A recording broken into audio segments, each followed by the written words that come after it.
Show, the truth in sports talk streaming. When you want unbiased opinions about your favorite team without the spin, all you have to do is find The Monty Show, streaming live and available 24 hours a day, 7 days a week on YouTube. And now, here's Monty. Hello, friends. Welcome to The Monty Show, presented by The Advocates. TheAdvocates.com, the best injury attorneys in the business. Tell you every single day on the show, they're just good people to do business with. And when you're in trouble, you've had a car accident, you got hurt at work, you want the advocates on your side because they're compassionate. They employ empathy in every one of their cases because they've seen it. They've been there. And as dire as you feel like your consequences are, trust me, the advocates have answers for you. In fact, you can get those answers for free right now at theadvocates.com, where you can chat with an injury attorney live online, and it won't cost you a dime at theadvocates.com. Boy, an interesting day of news. We were all set to lead the show today for the first time, I feel like in months. We were not going to lead with college football. We were firing. Don't lie to me. No, I'm not lying to you. We were going to fire Darvin Ham. It was going to be awesome. And then the Florida Attorney General sent a demand letter to the ACC Conference stating her desire to have all documents related to the ACC grant of rights. And there is an important stipulation in there we're going to get to in a minute. But I have to tell you, I do not understand why the Florida Attorney General is still involved in this. This thing with Florida State continues to be a black eye now, I think, on the entire face of college football, because you have a public entity, the Attorney General, quite literally, the lawyer that represents the citizens of the state of Florida, is now sending demand letters to the ACC, asking them to break a long-held process just so that Florida State can feel better about the situation that they're in. Jake, this feels like an incredible waste of time and money to me. Absolutely. And I think the crazy thing about this situation is it just continues this cycle of, hey, we're upset about something, so we're going to demand a bunch of documents. We're going to sort of, puff our chest out and make a bunch of noise, and let's just see what happens. And ultimately, if we don't have any evidence and nothing comes of it, then we don't really care what damage might have been done. We don't really care what the side effects of our terrible behavior are, but we're just still going to do this and essentially hope for the best because we're politicians and attorney generals and people who hold office, and we need to use this opportunity to push our own brand up. And that's really what I feel like this is. This is, whether it's your governor, your attorney general, your senator, whoever you want to point to in the state of Florida has gotten involved in this thing one way or the other.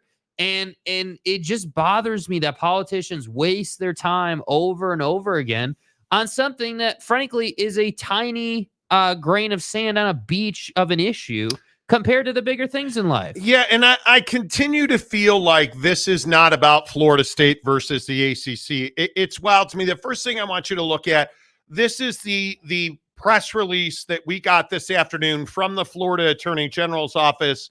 You'll notice here that this is the ACC's refusal to produce the agreements. Attorney General Moody sent a public records request demanding executed copies of multiple media agreements between ACC and the ESPN, executed copies of the 2014 amended multiple media agreement, executed copies of the grant of rights, any other executed agreements referred to as ESPN agreement, and any other executed agreements between ACC and the Walt Disney Company. Now, maybe I am just, again, I'm Aaron Rodgers all over. Right. I'm a conspiracy theorist. But why are you using ESPN everywhere? And then when we really get to the balls of the issue, you change that to the Walt Disney Company. And I would go back and remind you that the state of Florida and the Walt Disney Company are locked in a very, very, nasty is putting it politely, public relations battle that is really threatening the tax and revenue in Orlando and in the Disney district. And it has been ugly. It has been vitriolic. It has been personal. I mean, any word that you want to use. And now all of a sudden, the Florida Attorney General, who by all accounts has done a good job since she took office, Ashley Moody is her name, now all of a sudden is going after Disney related to Florida State and the ACC. And this goes back to all of the YouTube comments we've gotten, all of the tweets I got last night about how Florida State never agreed to the amendment that lengthened the grant of rights in the ACC.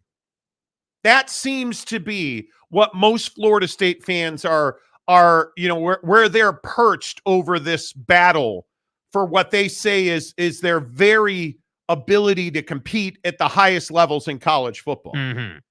Well, here's the issue. That extension that Florida State supposedly never agreed to and no ACC members voted on. Well, the funny thing is you forget that that was part and parcel of the original grant of rights and the original deal with ESPN. And who triggered that extension? Was it ESPN? It was not. It was the ACC and its members wanting to build the ACC network, which then triggered the extension to make it worthwhile financially for ESPN. So we could sit here and play these word games where, well, we never agreed to that. Nobody voted on that. Well, you signed the contract that had the provision that if ESPN creates the ACC network, the grant of rights is extended. And there's no way out of this, which is why when you look at the language and the inflammatory language that AG Moody uses here, and you read this in the press release says, Attorney General Ashley Moody today sent a public records request to the ACC demanding that the college athletics organization immediately turn over public records currently being withheld from Florida State University. Now, again, I would remind you, no records are being withheld from Florida State. What Florida State and what the Attorney General are doing here is wordsmithing, because the way it works in the ACC, and why, I don't know, but it's been a long-held process in the conference that up until now everybody has agreed to, where if you want to review the grants of rights and related documents, you have to go to the ACC headquarters. And attorneys for almost every ACC member have done that repeatedly. ACC school presidents have done that. Everybody agrees, hey, we're going to go to the ACC headquarters to review this grant of rights and the media deals. Now, all of a sudden, you're intentionally withholding? No, they're not. You just don't like the rules and how they're applied to you. This is a nothing burger. This is a situation where Florida State doesn't have a remedy for their problem. So now they're going to use all of their available resources, which apparently includes the attorneys general of Florida, and they are going to demand. Now, I would also note to you, this isn't a lawsuit. It doesn't have teeth. Yes, it's the Florida Attorney General. It has teeth. Is it the end of the world? Is it going to change the direction of Florida State's lawsuit against the ACC? It's not. Is Florida State going to get out of the ACC? Maybe. Is the ACC in a position where maybe they negotiate an exit? Sure. Is Florida State going to go to court and win a case against the ACC? I highly doubt it. I highly doubt it. And I, again, just point back to what now many sources have said to us. Find me a place where a school is sued and gotten out of a grant of rights. Well, they haven't. And you can't, because it's never happened. Yeah, and I just think that this is Michigan 2.0. This is, hey, I would agree with that. We don't like the fact that we don't have a solution to what we deem a problem. So we're going to create a problem. It's like the Wolf of Wall Street, right? Hey, your job is to do X, and to do that, you got to do Y. Well, Florida State Attorney General feels like it's her job to, I guess, create an issue. So the way she's going to do that is demand a bunch of documents that she very clearly has access to.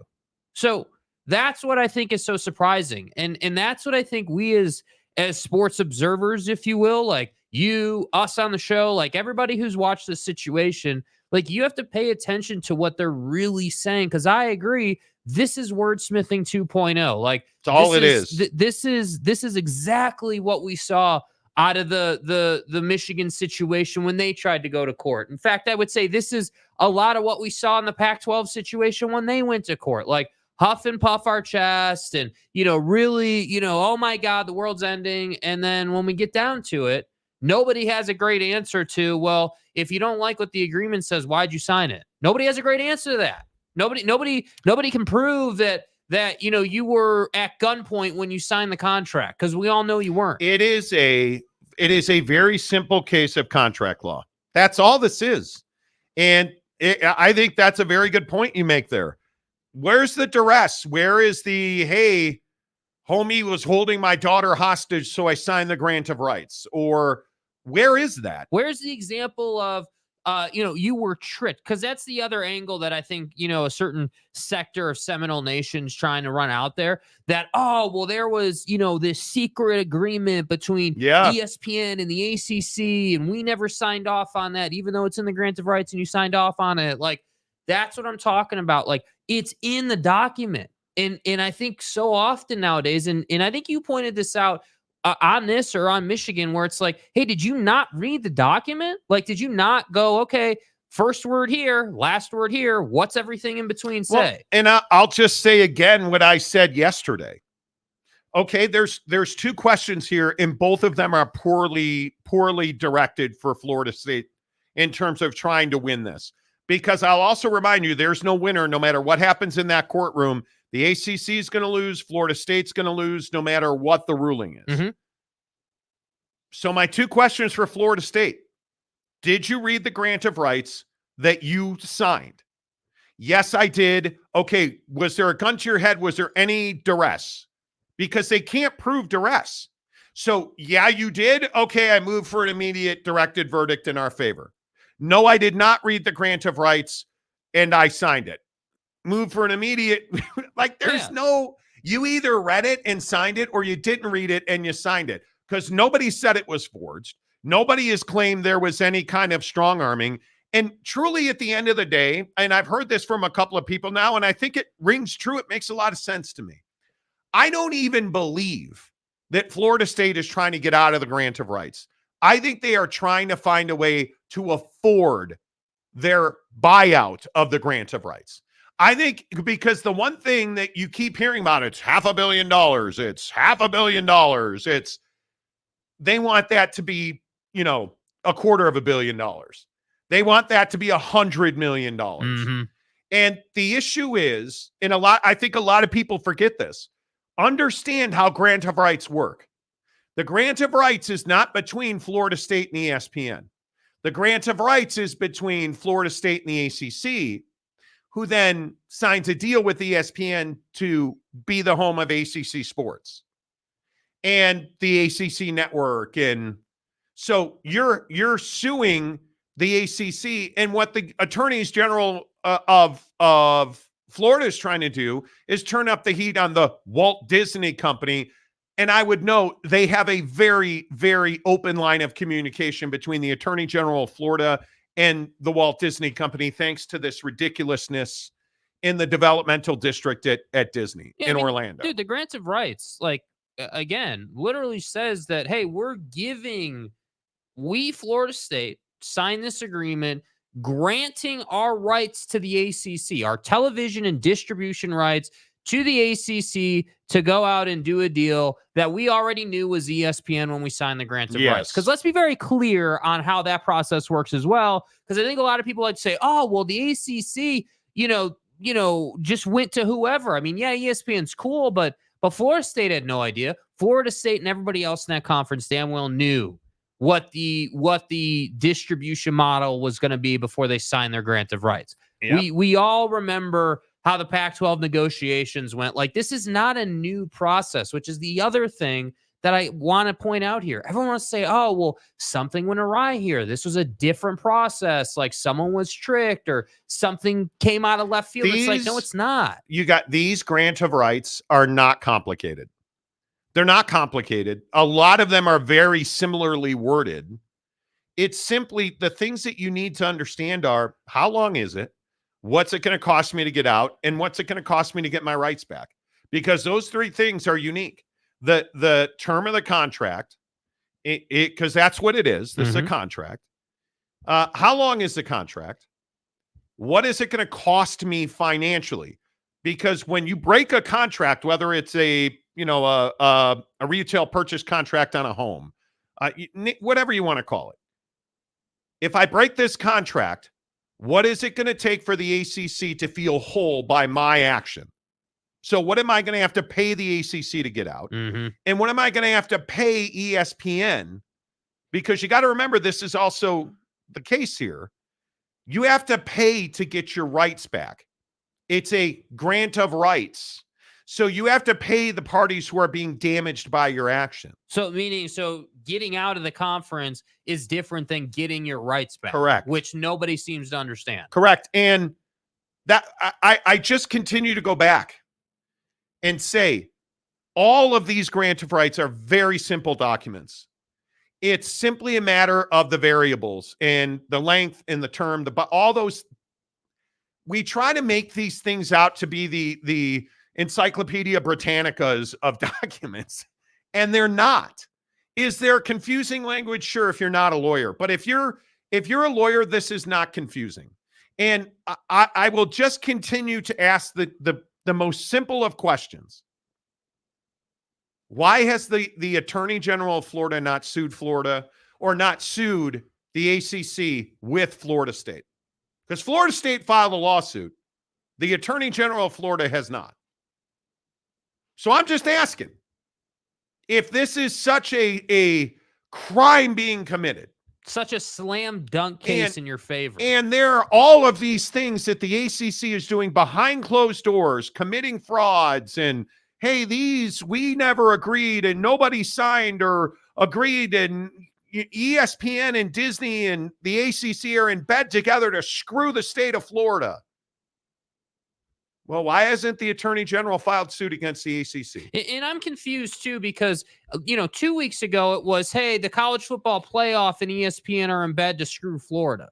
So now it's the college football playoff. Now it's the ACC. Like, I'm getting confused as to how many people are trying to screw Florida and why they'd be so motivated to do that. It's $500 million.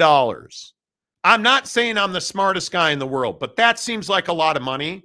And my guess is Florida State's trying to figure out how to lessen that blow. Just my guess, man. That would be my guess. I'm burnt out on it. I'll be honest with you. These lawsuits that are, hey, I don't like the rules when they're applied to me, so I'm going to sue now, are ridiculous. And what happens every time? Pac-12. What happened? Well, black and white. And we told you there's no way that either judge was going to side with the exiting 10 members. I told you that point blank on this show. We talked to people. We knew what the language was. Like, there was no way this was going to happen. Guess what happened? Yeah, the Pac-2 won. And what was so incredible is that the legal team for the 10 who left was so committed to the unfair argument that was their only argument, which seems to be Florida State's only argument. It's not fair. It's not fair. I look at Michigan and the temporary restraining order to stop Jim Harbaugh from being suspended. Right up until the fact, and I again, like I said yesterday, what was the judge who was going to hear this at Michigan? A former Michigan football player who was a graduate of the Michigan School of Law, who was on the bench in Michigan, was the person that was going to hear that temporary restraining order. Feel really good about that, right? Yeah, until you pulled it because the evidence was overwhelmingly against you. And then in this Florida situation, Florida State's suing the ACC. Who's the judge that's going to hear that? A Florida State alumni is going to hear that case. But how surprised or not surprised would we be if on the day of Florida State pulls out of the suit? Because I wouldn't be surprised, honestly. Well, and I think that's part of the reason the ACC filed a countersuit. And I that's why I go back to, why hasn't the Attorney General of the state of Florida sued? Oh, that's right, because the attorney generals don't make it a habit of taking cases or executing cases they can't win. And you can't win this. Nobody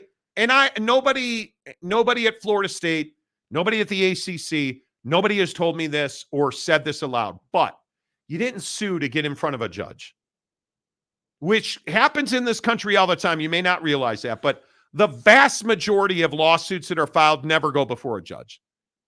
Usually they're withdrawn or settled, whatever you want to call it. That's what this is. Florida State wants a settlement. They want to get out. Yeah. And they want to pay less to get out. That would be my guess. And I just think this thing with Florida State versus the ACC, the other question I would ask is, where the heck is Florida State going to go? Because this is not how you ingratiate yourself with other conferences. Because you didn't win. You were upset about the college football playoff, which is where this Florida State Attorney General got involved in the first place.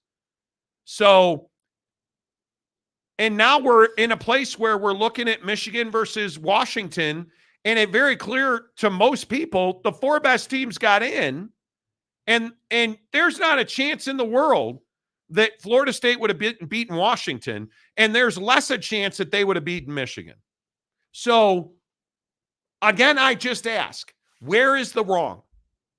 Where is the injustice? And my sneaking suspicion is there is not an injustice. Nope. There is not. All right. Less of us, more of you. I appreciate you guys letting us bloviate, if you will. Yeah.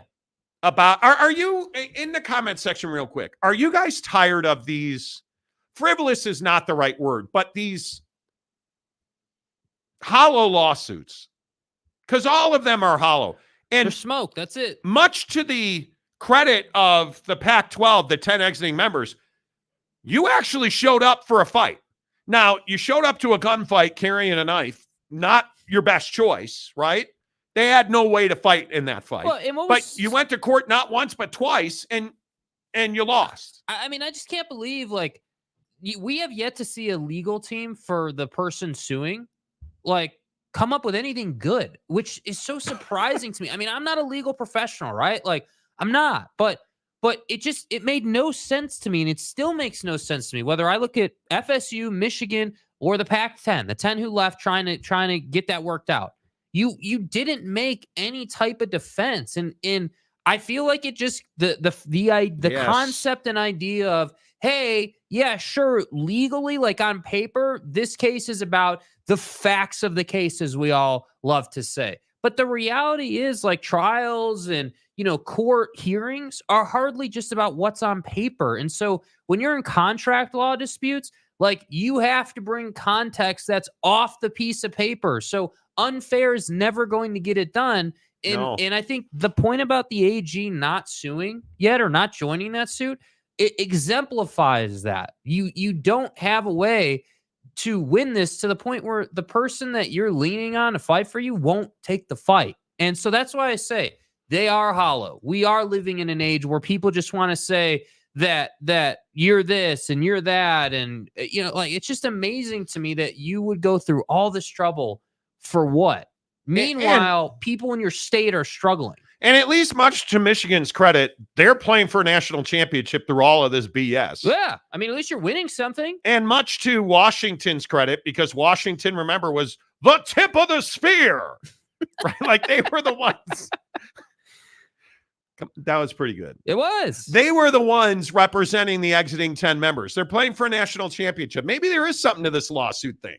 File a lawsuit or a TRO, you lose, that's fine. We'll go play for a national championship.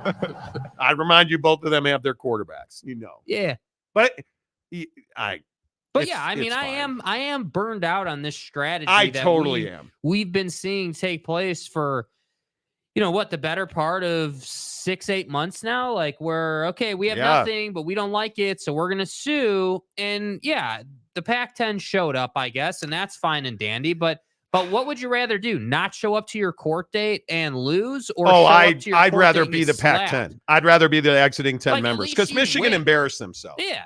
Right? I mean, and even for them, they had a Michigan alumni on the bench. They had a Michigan football player on the bench. Holy crap, dude! And they still pulled out, which I probably should have. Anyway, the point is, see what he did there is pull out, and it's okay. All right, continue.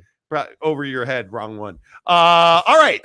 Let's get your comments in here on the Monty Show. And again, I want to say thank you to everybody who's here. You guys have been amazing supporting the show. Somebody asked us the other day about our subscribers, and they're like, yeah, I remember you guys. What were you guys at? 9,000. So what do you guys do? 20, 30? No, we're at 44,000. It's remarkable. And we appreciate you guys, because without you, we couldn't do what we do every day, whether we agree or disagree, or we're on the same side or different sides. I just appreciate that all of you guys are here. You comment, please hit the like button. It really helps the channel grow. We've had 900 people watch the show in the first 25 minutes. If just half of you hit the like button, we'd be rolling. So please consider doing that. While I tell you that Bucked Up is amazing, you guys, before we get to your comments, the comment section presented by Bucked Up Energy. Awesome gym experience this morning. If you follow me on Instagram or TikTok, you've seen it.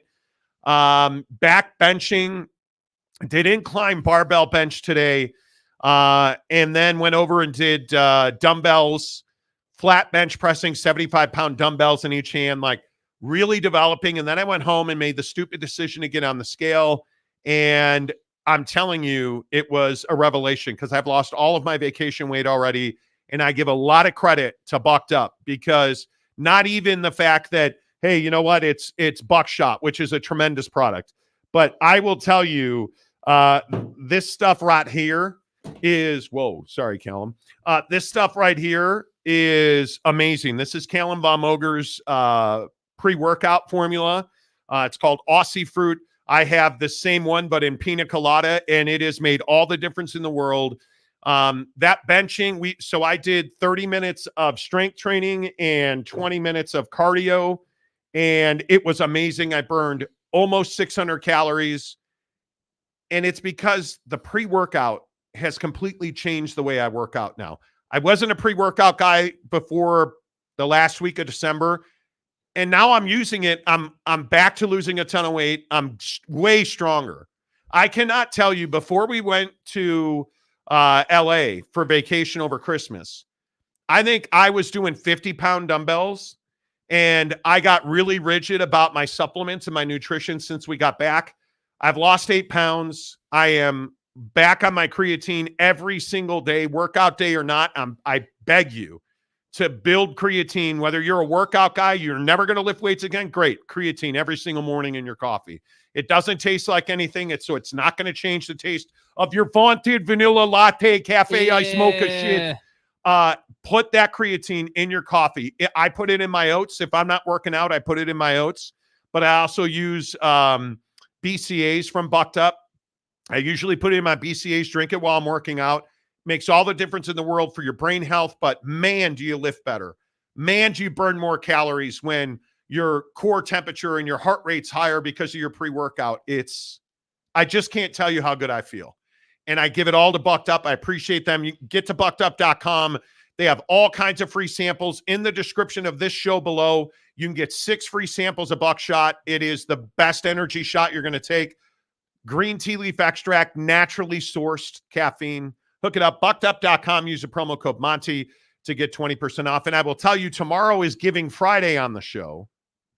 We're going to give away a $100 Amazon gift card every Friday, usually, and every Tuesday we do that.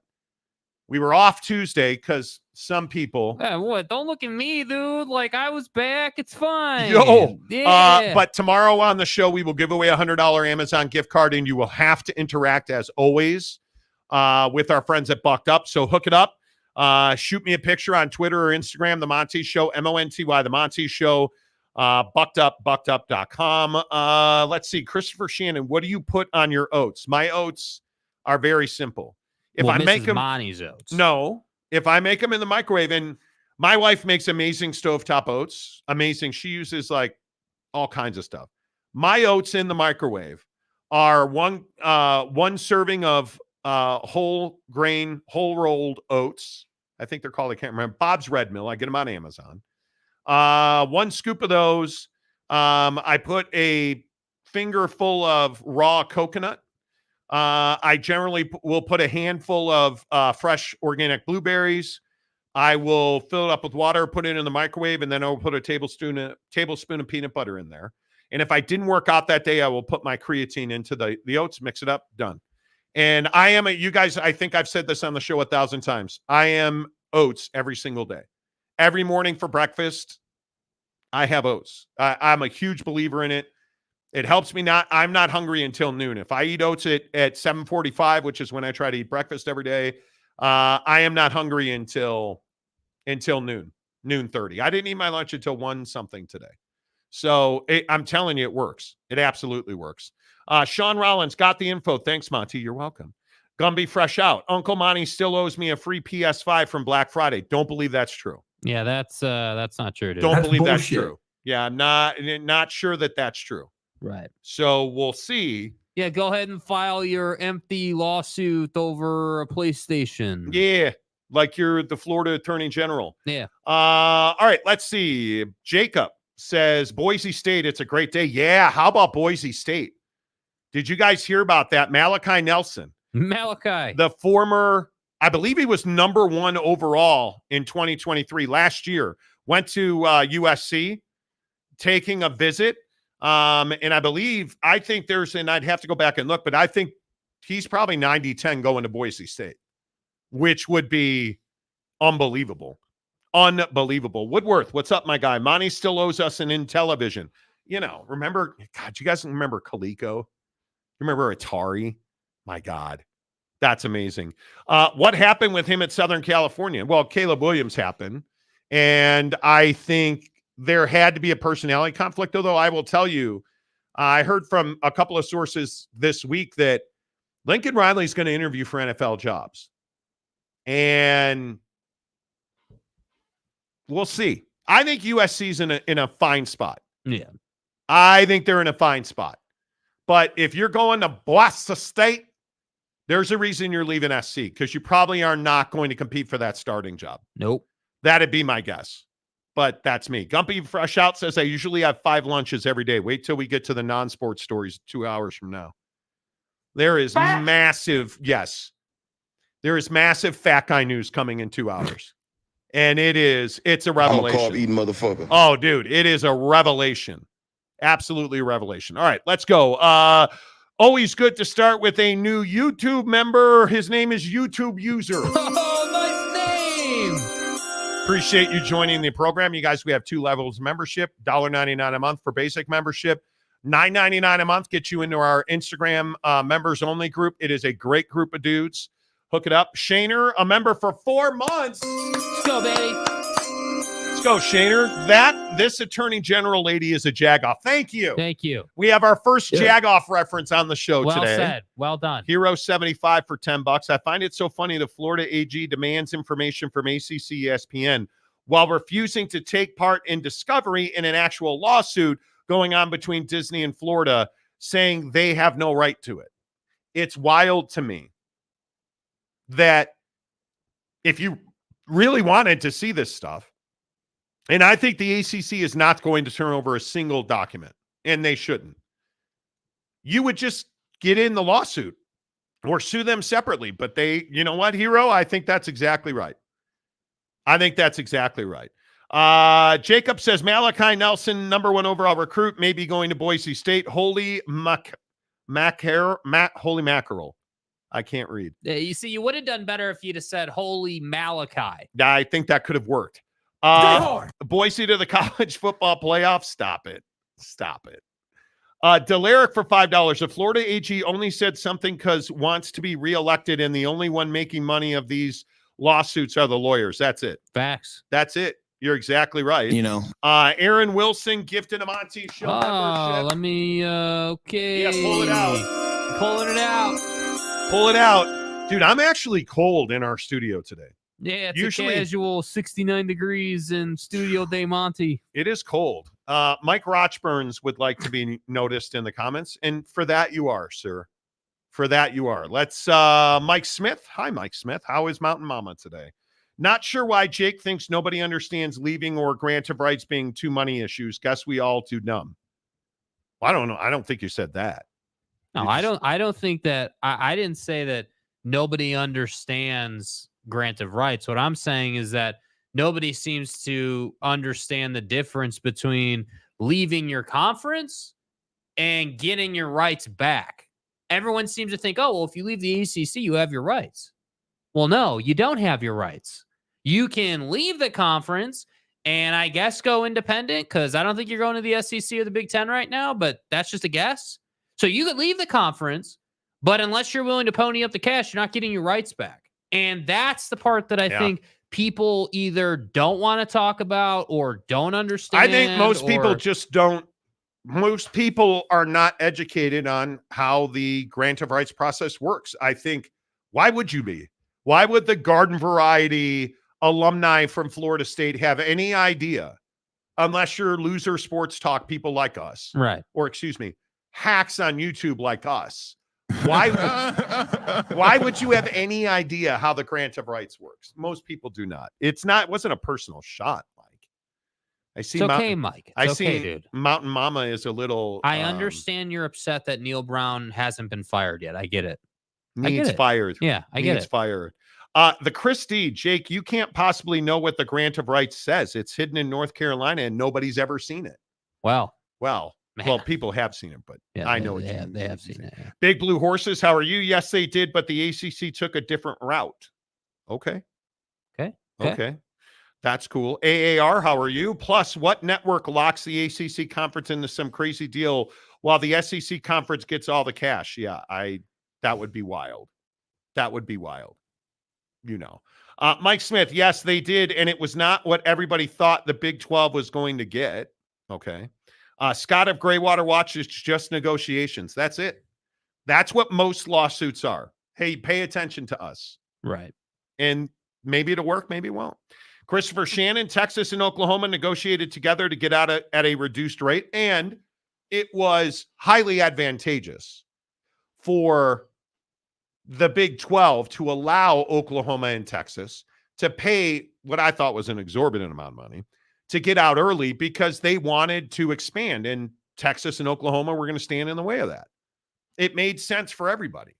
And I would also remind you, ESPN was the common, I don't know what, mediator between the two, because they have the rights to the SEC and the Big 12. Mm-hmm. So that made a lot of sense. It makes no sense for Florida State, and every Florida State fan has tried to ram down my throat. We're going to the Big 10, bro, 100 milli. Okay. Why would ESPN let that happen? You signed your rights to the conference, who gave them to ESPN. Why would ESPN be like, yeah, go ahead. Go ahead. You're fine. We'll take Boise State instead. Why would they do that? They would never do that. No, I'm not doing that. If you want to be truthful about it, what does the ACC have to do here? Nothing. Oh, you don't like it? Pay us $500 million. That's simple. And you can have your rights and you can walk away. Last time I checked, Florida State, what does duck season always say? Poverty University. Last time I checked, the great state of Florida does not have $500 million for its state university sitting around. I seriously doubt. Conference, man. Big Blue Horses, the ACC can dig in deep. They don't have to give an inch. They really don't. They don't. But I truly think it's one of those things where I don't even think the ACC is like sweating or nervous or anything. I mean, it's just so straightforward. Like, you sign the deal. Seriously. Like, that's it. That's the beginning and the end of it. That's the whole nine. Bailey Dietrich, how are you? Can we all agree that Florida State and Free Harbaugh, thank you, are winners of this year's drama king and queens of college football? Yes. We can absolutely agree on that. Payson Cougar fan, FSU is the man in the divorce. They will get screwed in without any kisses. Let's hope you moved on to a younger, more voracious version of the ACC. Right? Gumby fresh out. Breaking news. North Korea is now against Florida State. Believe that's true. In the entire state of Florida. Believe it, North Korea, Kim Jong. Yeah, and his big red button. Somebody like 2 weeks ago sent me a tweet about how Kim Jong-un is dead and they are using multiple body doubles to keep him alive. Okay. I don't care. Okay is a hell of a drug. I want to. Actually, I don't. I don't care. And I don't want to care. No. AAR, who came up with $572 million? It's basically a math calculation on how many years are left. It's legit. It's $500 so million. high because of how many years you have left on the deal. Yeah. That's the issue. The one you signed and agreed to, that deal. It's $500 million. Cool story, bro. Jeff Woodward, don't screw Florida. They have crabs. See what he did there? Crabs. Yeah. And not like Jameis Winston. Well, Jameis could give you crabs because he's got actual sea crabs. What now? From Publix. Let me tell you what now. He went to Publix and got it. You're misusing my words. Right. And stuff. FSU calculated the, quote, lost dollars over the life of the deal compared to UF and UCF. Yes, they did. Listen, calculations. I don't think, let's not get this twisted. Does anybody here disagree that Florida State's in a terrible grant of rights? No. I don't. It's a terrible grant of rights. Who's the idiot that signed that thing? Yeah, that's the thing. We're not talking about whether it's a good or bad grant of rights. No. We're talking about the fact that you put ink to that paper. No. It's wild. It's wild. Dakota Tubbs, the resident Missouri fan, who apparently, I think he said the other day, lives in Kansas City. Now I get the misery. Not Missouri, misery. See what he did there? Don't twist my words, Dakota. Yeah, can you stop wordsmithing, please? Monty, if you tried talking about Florida State, we could always talk about everyone's favorite feel-good story of the year.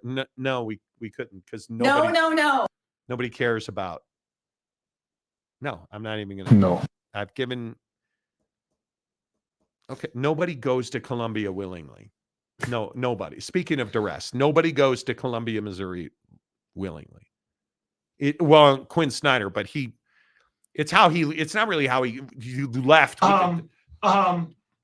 Okay. Alex Rea, Florida State outside counsel David Ashburn said it would cost $572 million to withdraw. He did. And showed his calculations. He showed his work in the column on the side. Like, you got to prove your work there. You know what I'm saying? Exactly the envelope calculations. See how you did it. But just carry the 3, Yeah. I mean, it is what it is. You're not getting out of this, dude. You because they don't have to. They don't have to. Scott of Greywater Watch says, I think the Big Ten, but I think TV companies, ABC, ESPN, Disney, CBS, Fox, they're going to determine where Florida State goes. And I think I'm still fascinated by how much power does Florida have in the SEC to keep Florida State out? Because that's where Florida State and Miami should be. Right. They should be in the SEC. Yeah. Duke and Carolina should be in the Big Ten. Clemson, nobody cares. Well, I mean, nobody cares is probably a little aggressive, dude. Yeah, some people. We built this program on NIL. Yeah, there's like 3 people who care. Trevor Lawrence's forehead is one of them. And not that's Trevor. how I look at it. Not Trevor himself. His forehead. Right, dude. Have you seen? It's 5 head. Thank you. Yeah, I appreciate you. I appreciate you clarifying that. AAR. Heck yeah, Florida State Seminoles lost billions of dollars by getting ripped off on the playoffs. Oh yeah, ripped off. Jeff Woodworth, waste of taxpayer money. Gumby Fresh Out says if FSU had $572 million, they would spend some of that money to learn how to spell Berkeley correct. Just saying. Well, that could be, no doubt. Boston Mapes, if you brought these hollow lawsuits that you are required to pay all attorney's fees if you lose. Or if you settle. Why would that's common sense. We don't do that at all. Mike Smith, not sure FSU has a team that can leave ever since Georgia's SRT team left at the starting line with that Sugar Bowl beatdown. Don't listen. Oh man. If Jordan Travis and the ankle in the bones and stuff, and then Michigan, the defense and the offense, I mean, that's bullshit. Is there still somebody willing to make the fight that Florida State would have won one of those games? The unbelievers. Come on, man. Stop. They wouldn't have won those games. Stop it. AAR says if they can justify that $572 million fee, ACC Conference and ESPN are going to lose. There's no way to justify it. They tried. And how are you? And what do you mean justify it? It isn't justifying it. The issue is you knowingly willingly and without duress signed a contract, and you're going to be forced to live to the provisions of those contracts. I know that sounds crazy. The provisions in those contracts says it would cost you roughly $500 million to get out. Do you want to get out? Okay, cool. We don't take payments over time. We're not doing payment plans, bro. I'm just curious. It's Jordan Travis. Do you guys, the ACC, do you guys accept a firm? Do you have a pay over time program? Here in Florida State, we're the poverty state. We had this problem with, COVID, and people didn't go to the parks and stuff. And so we tried to run them out of the town. coronavirus. And we lost. So we're really going to need some favorable payment terms. But if we give you favorable payment terms, will you guys live up to the contracted agreement? Probably not. But No. that's now. But what about, let's just. Well, that's the issue, isn't it? That is the issue. Chris George for $5. The biggest problem for FSU leaving the ACC without a grant of rights or going independent is what happens to the non-football sports. Where would they play? They're not going to go independent. No. They're not. Now, I also have been the one sitting here telling you I think every team should be independent. I think conferences should be done away with. And I think next week at the NCAA convention, when the Division I Board of Directors meets, I think we're going to start moving towards a new reality, because I think this upper tier, I think that's the issue for Florida State. Can Florida State football, let's say that this, you remember this upper tier thing, that Charlie Baker is the head of the NCAA is, proposing, where the richest schools pay into an upper tier and they get to spend lots more money and do a bunch of other cool stuff that the poverty universities like Florida State won't be able to do. Excellent strategy, sir. Right? I think Florida State's biggest concern is they know that they cannot financially compete with the Bamas, the Georgias. They can't financially compete with the Michigans. They can't compete with them. They can't compete with the richest schools in the country, because their grant of rights and their ability to play for a national championship is severely limited because they signed a contract willingly and without duress. So how do you get out of that? Well, you try to find a hole in the grant of rights. Yeah, they did that for about the last 7 years and couldn't get out. So we're going to sue and we're going to hope for negotiations. I think Florida State is really concerned that they will not be able to play in that upper tier and afford to keep their biggest sports competitive across the board.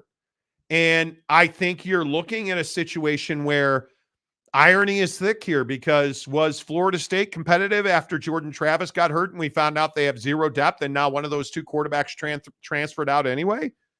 Turns out they weren't. And I don't want to hear about opt-outs. And, somebody on Twitter yesterday, it was 23 Florida State football players opted out of the bowl game. Right. I believe it was out of fear, but whatever. Yesterday it was all the way up to, we had 50 guys that opted out. you had 23. Dude. And the problem is you didn't have any quarterbacks to step in that were even close to competitive.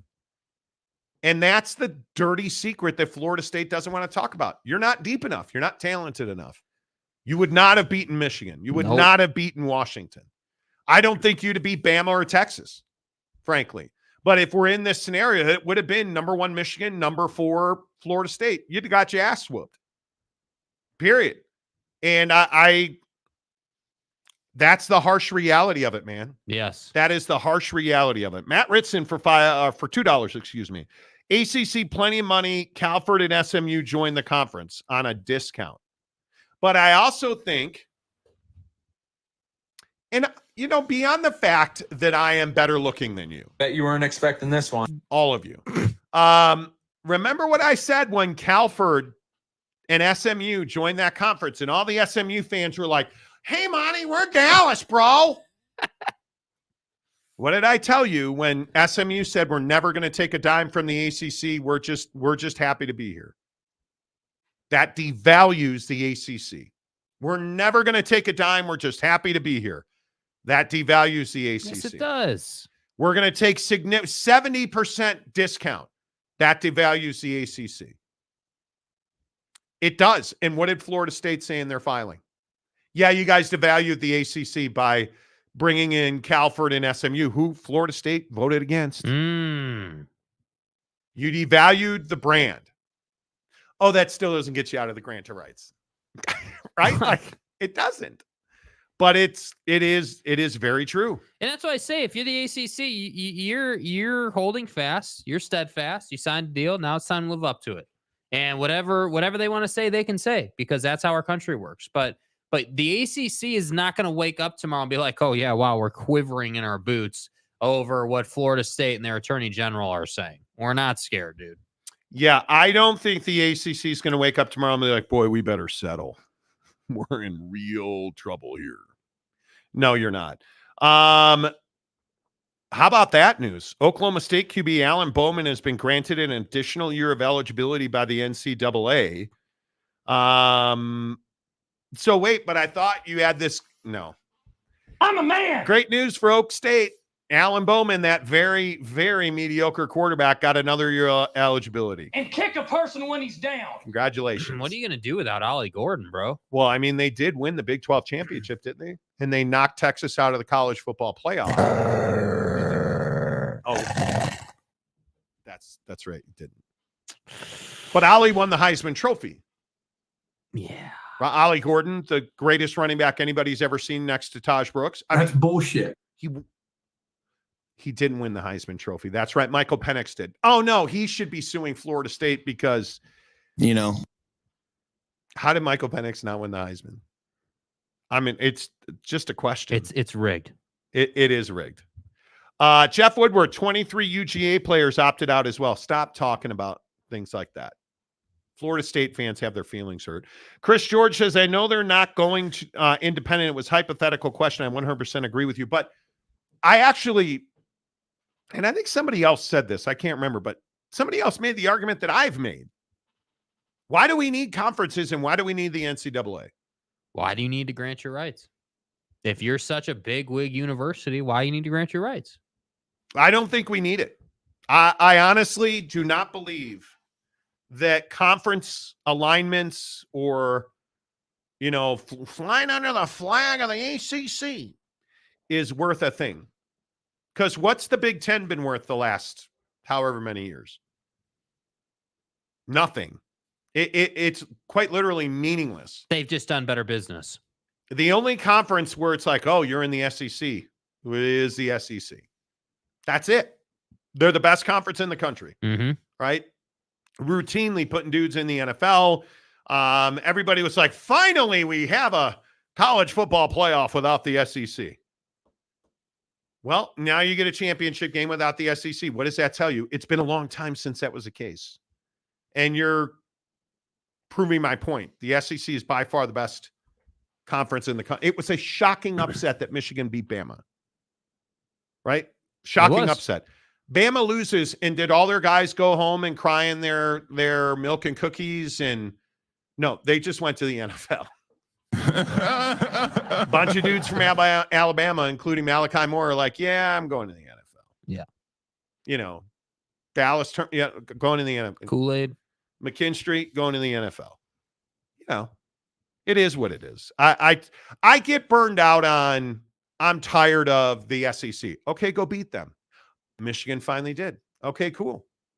Let's go back and do it again. We'll see you next year. Yeah, like I'm tired of it. This is always my Kirby Smart debate or point. Okay, cool, Curb. You got, what does he have? 2 natties now, I believe it is. Cool. You got 5 more to go, bud. Let's see you next year. Good luck. Like, you know what I mean? That's the thing. And I love all the people who are like, Nick Saban's done. Well, it turned out he said today on the Pat McAfee show he's not retiring. And he's not sure when he'll retire. Nick Saban is a better man than you are. And I'll be honest with you. I am surprised Nick Saban didn't retire because I know he is looking for more time to play Prize Picks at prizepicks.com and use the promo code Monty. So I thought he would retire to. Yeah, see what he did there. He worked. Dude, that was amazing. Yeah. That was amazing. The dynasty is not over. Come on. That was freaking fantastic. It's well done, dude. Some of your best material. Prizepicks.com. I am now, after last night, on a 6-night winning streak. I'm balling on Prize Picks, you guys. I've got more money in my Prize Picks account right here in my Prize Picks app than I have had, I think, ever. I've got almost $400, and I never have $400. Have you already made your picks for tonight? I have not. I have been trying to find points and assists in the NBA, and I want to go. I really want to go with Steph Curry, but it's Denver, and it's 33.5 points and assists. I want to, but that feels like a lot. And I have learned on prizepicks.com that in the NBA, and I love the NBA. I think you guys know I'm a daily consumer of the NBA. You got to find the biggest number, like Giannis antied your mama. Yeah. He and the Bucks have San Antonio tonight. His number for points, rebounds, and assists is 50.5. 50.5. Jake, how'd that work out for you last night? I think you said he had 56 or something like that. He did, yeah. And what did I tell you to do? I said go under. Yeah. Go under. Yeah. And you didn't go under, did you? No, you didn't. No. I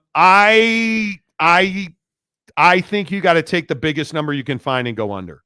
On points, rebounds, and assists at prizepicks.com. Download the app.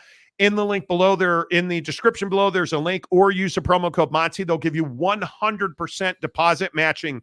And let's play Prize Picks. DM me if you're in our Instagram group. You already know we share on a pretty regular basis all of our picks. I think the biggest number I can find that doesn't make sense to me is Nikola Jokic at 48.5. 48.5. And he's averaging over his last 5, 40.5. So that should be a pretty safe play. I think I'm going to go under Nikola Jokic. I'm going to go less. And then I think I need to go find like a special. Where do you always find special? What do we got? Yeah, where do you always find the hockey ones?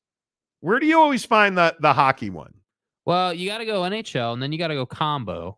So shots on goal combo or goals combo. Goals combo. That's the one. So you can do like, it doesn't look like Prize Picks is offering it tonight, but a lot of times they'll offer specials where they'll go.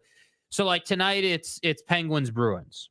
So tonight under NHL goals scored combo, you've got Marchand and DeBrusque for half a goal combined. So you need one of them to score. You've got, let's see. What's another good one here? Goalie saves is always a good one. Goalie saves is always a good one. Shesterkin against the Blackhawks at 23.5. I got to go more on that. So just pure goals scored. Nikita Kucherov is at half, and he's scored a goal 4 out of his last 5 games. So he's on a heater. He's on a heater, yo. But the NHL is tough that way. So I really try to stay away from, like, time on ice is one that's a little more reliable, because at least then you can be like, all right, like Sidney Crosby, time on ice tonight, 20 minutes and 25 seconds. He's averaging 20 minutes and 20 seconds. And he's hit this 3 out of his last 5. So it's very inconsistent. Yeah, I think we're in a situation where... And we have no NFL tonight, if memory serves. Tonight. There's not, because it's week 18. Yeah. So, you've got, that's one less thing. Usually I'd be playing NFL tonight. Or you could go to golf. What do they got under golf today? Well, but the tournament starts tomorrow. Does it not? Or no? I could be wrong. Maybe it starts tomorrow. In Maui? Usually they offer it a day ahead of time. No, they're playing right now. Morikawa is leading the Century Open on Maui. Kapalua -8 with Villegas and Schauffele a shot back. Yeah, they're not offering golf at this time, so. So I guess mostly NBA this time. Yeah, I'm in. Steph Curry more than 33.5 points and assists. Nikola Jokic 48.5 points, rebounds, and assists. I'm going to go less. And then Igor Shesterkin for the Rangers, I'm going to go more than 23.5 saves. So I think that's where I'm at. I'm going. Remember, my rule on Prize Picks, only play 3.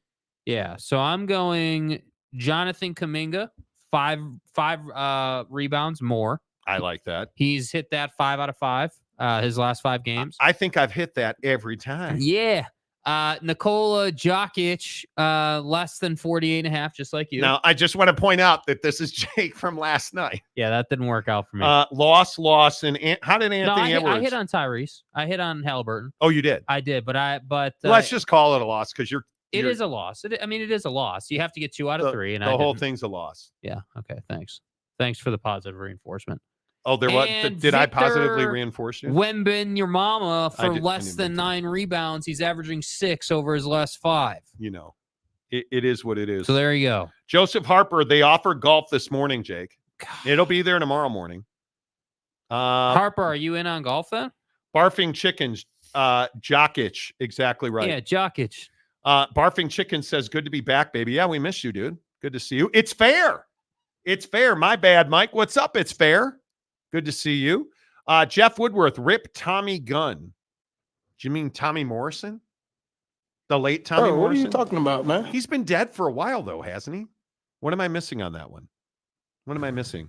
It is what it is. Mike Smith, yeah, Saban pulled a boneheaded move, that OC hire, Tommy Rees from my and we, the beloved Notre Dame. Kiss my butt. They don't really fight that much anymore. The Irish don't. Right. More than the Bulls fight, but that's just me. Did you say shop vac? I did not.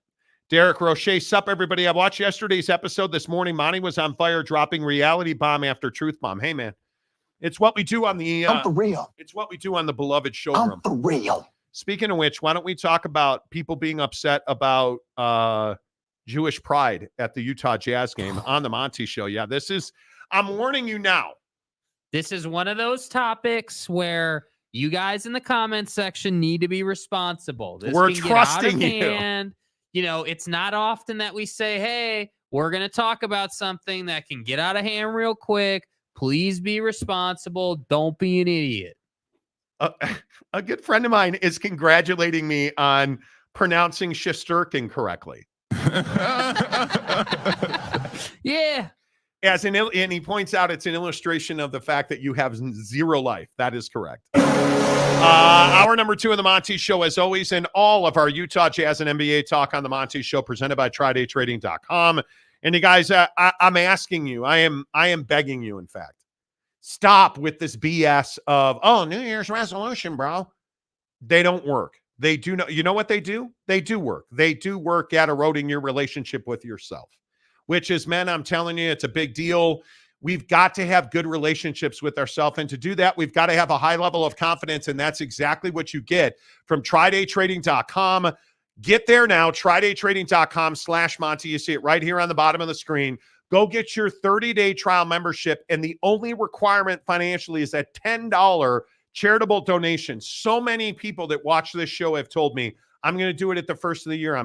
Next year in 2024, it is going to be, there you go, the best financial year of my life.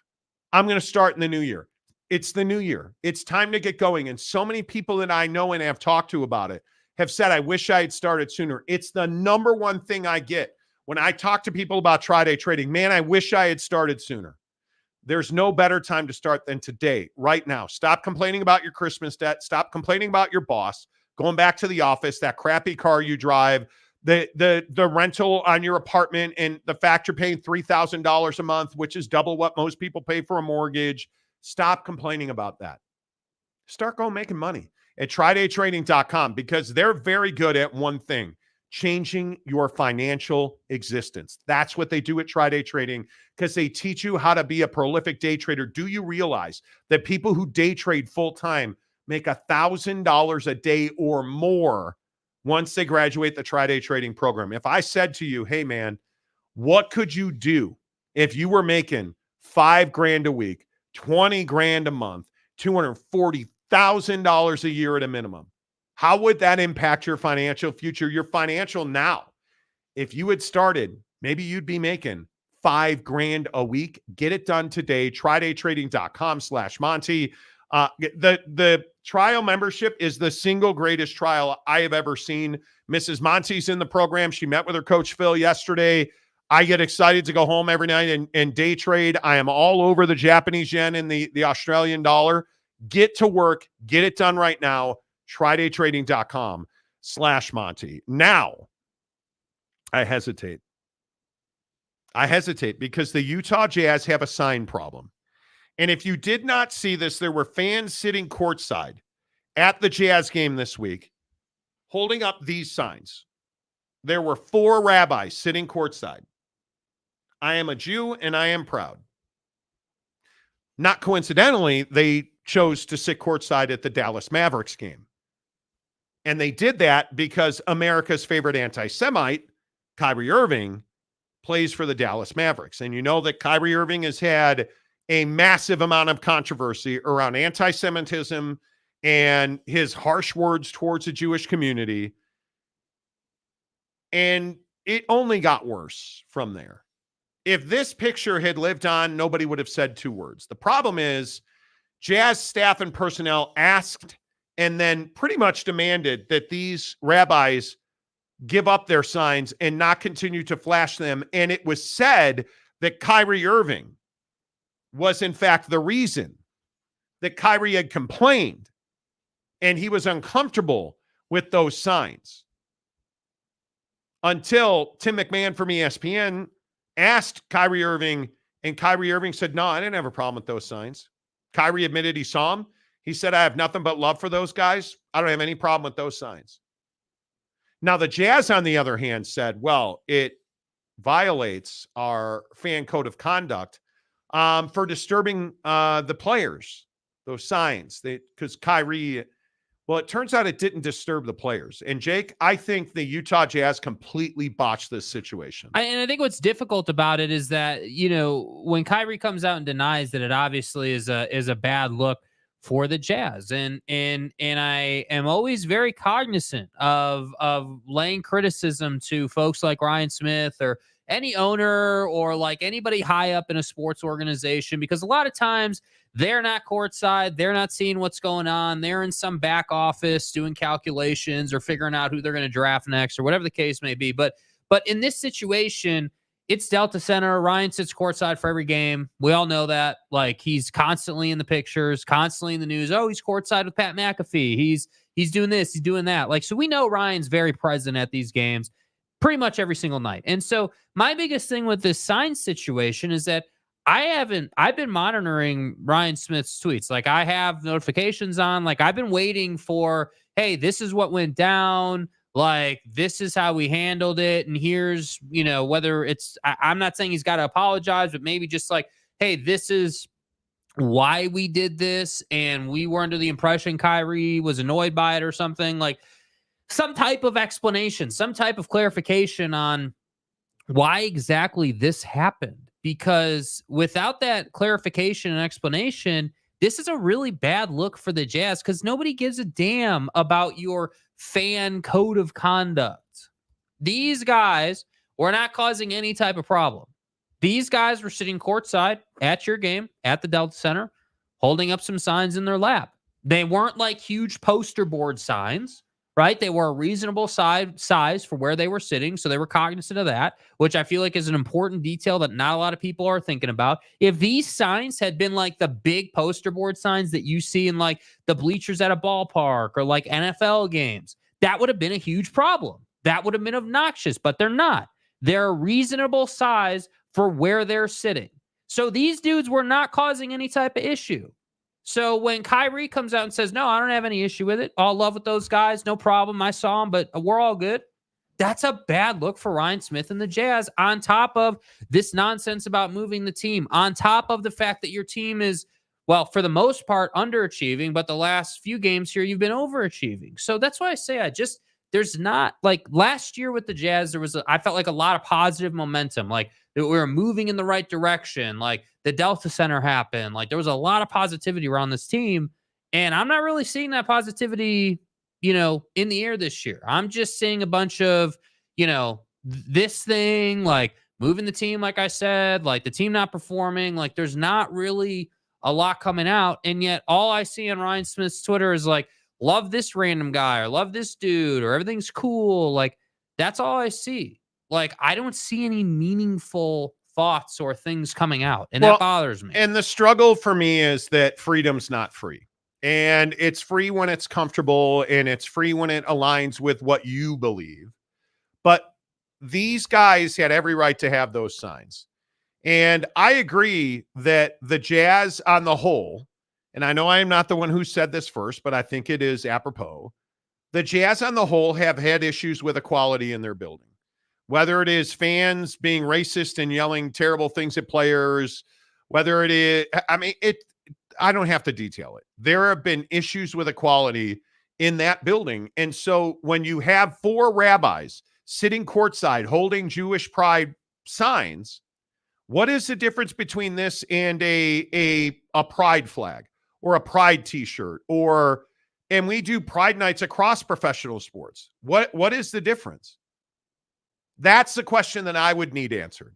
And if this had been somebody sitting courtside saying, hey, I'm black and I'm proud, would we have had them remove that sign? If we'd have had somebody sitting courtside saying, hey, I'm Latino and I'm proud. Hey, I'm white and I'm proud. Hey, I'm Asian and I'm proud. Would we have had a problem with that sign and had them remove it? I highly doubt it. I think this was, that's Kyrie Irving. He's had problems with anti-Semitism. Those are rabbis and they're Jewish and they're proud. Nah, we better get those signs out of there. And I think they completely overreacted to it. And I think it is an opportunity for communication. If I am those rabbis, I am asking to meet and talk to Ryan Smith because I need him to reassure me that I am welcome in his building. Because that's the level I think this rises to.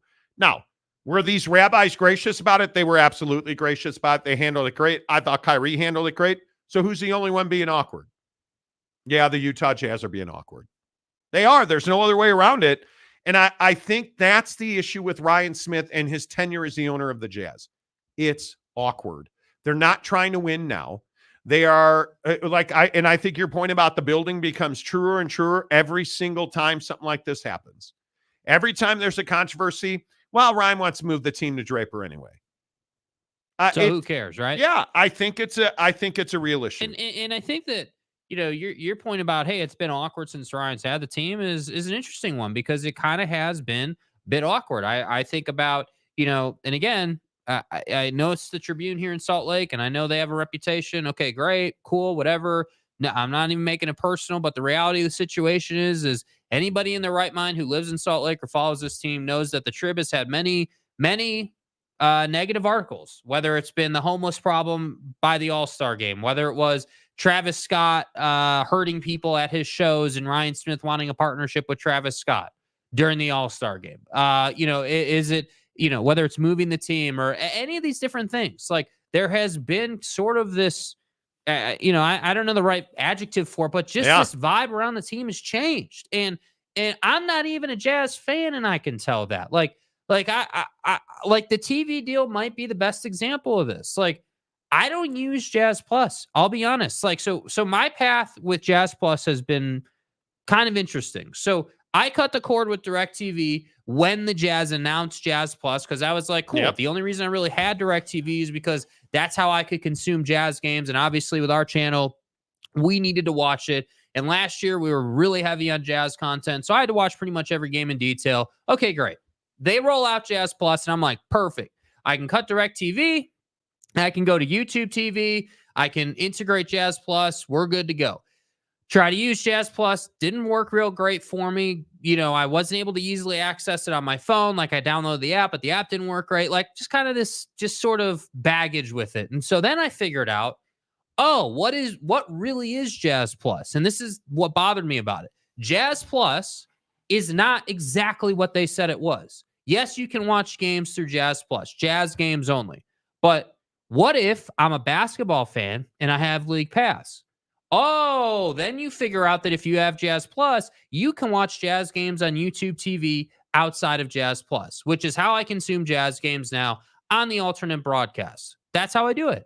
And so whether it's the TV deal, whether it's moving the team, whether it's these Jewish signs, like whatever it is, I'm not hearing from Ryan Smith. That's my biggest complaint in this whole thing. For anyone in that building listening to this show, if you still do, I'm not hearing from dude.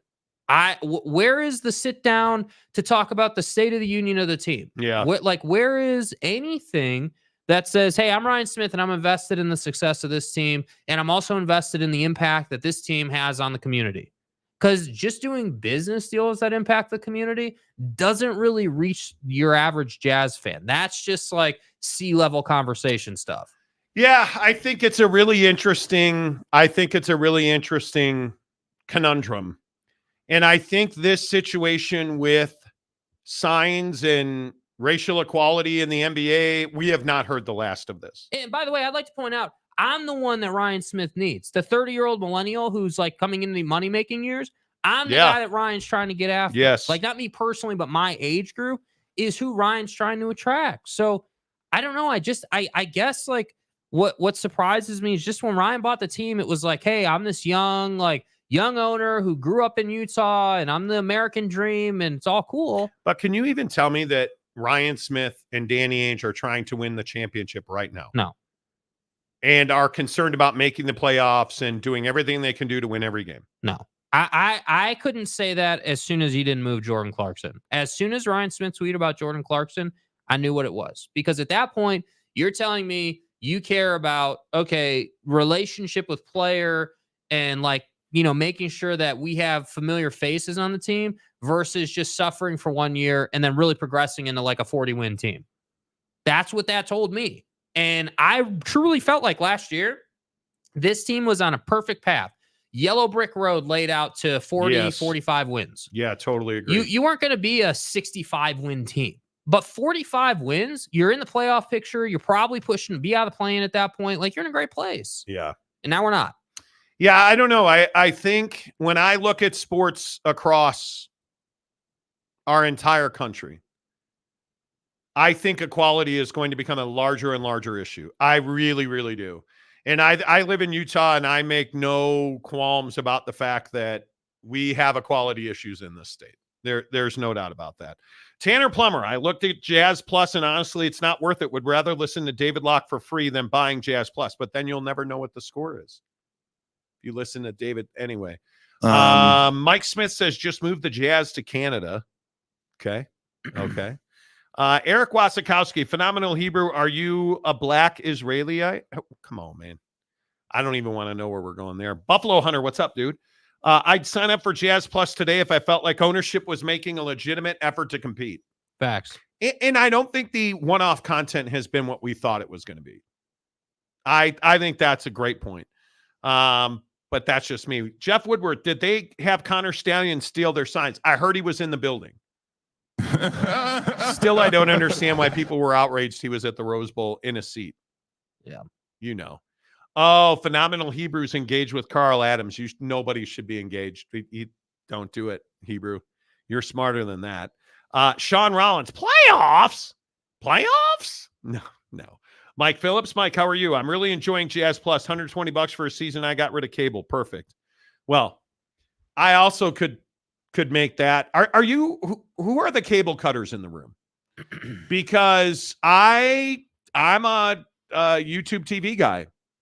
And Mrs. Monty, hey, Mrs. Monty. Hey, Mrs. Monty. Mrs. Monty and I watch HBO Max, which we get for free from American Express.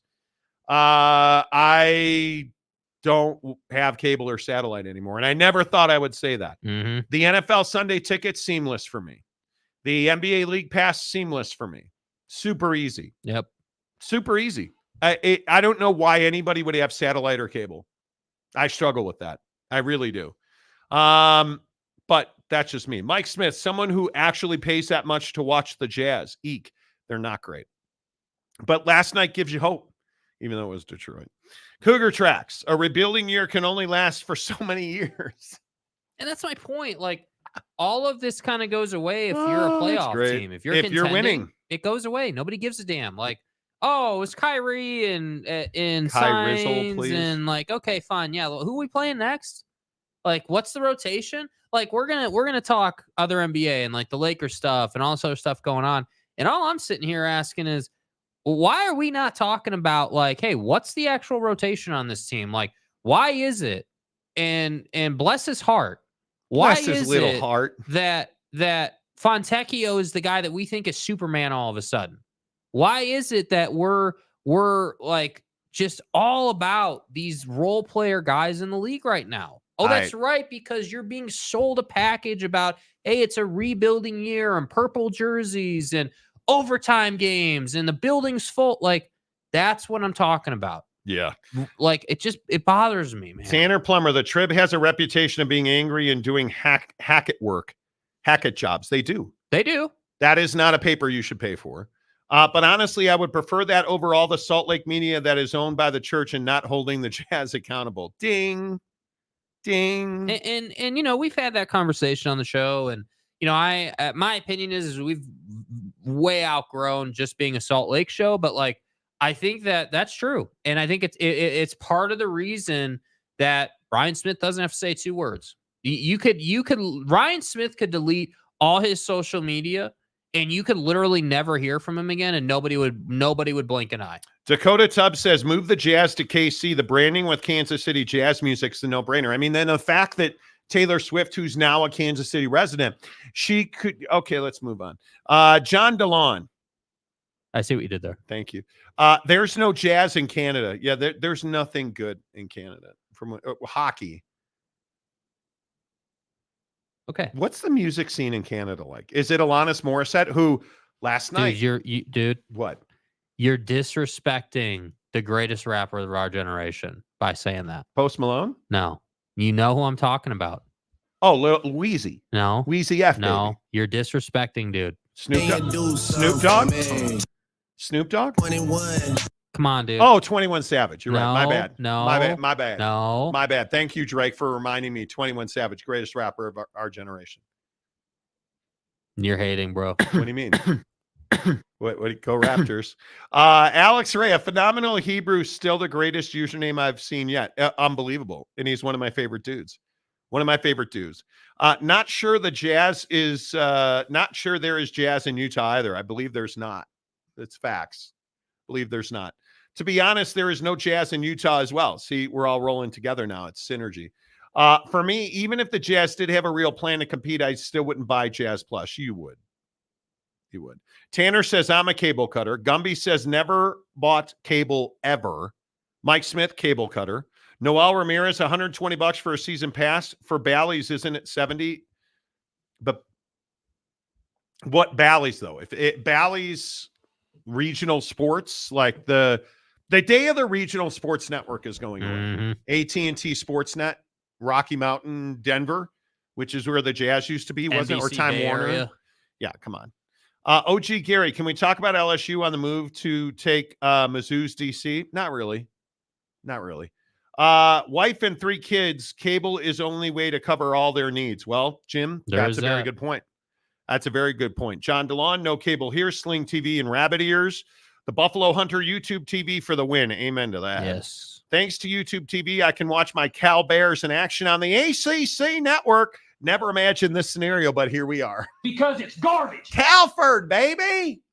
Cal and Duke are kicking off in 10 minutes. On the Calford Radio Network, bitches.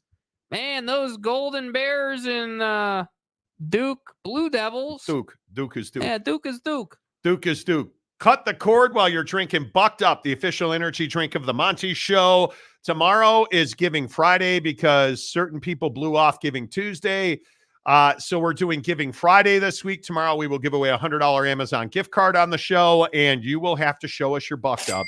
Might as well get to work right now. We've also thought about doing go to a Jazz game with us, but Jake doesn't want to support the Jazz with ticket sales. It's not true. I never said that. What did you say?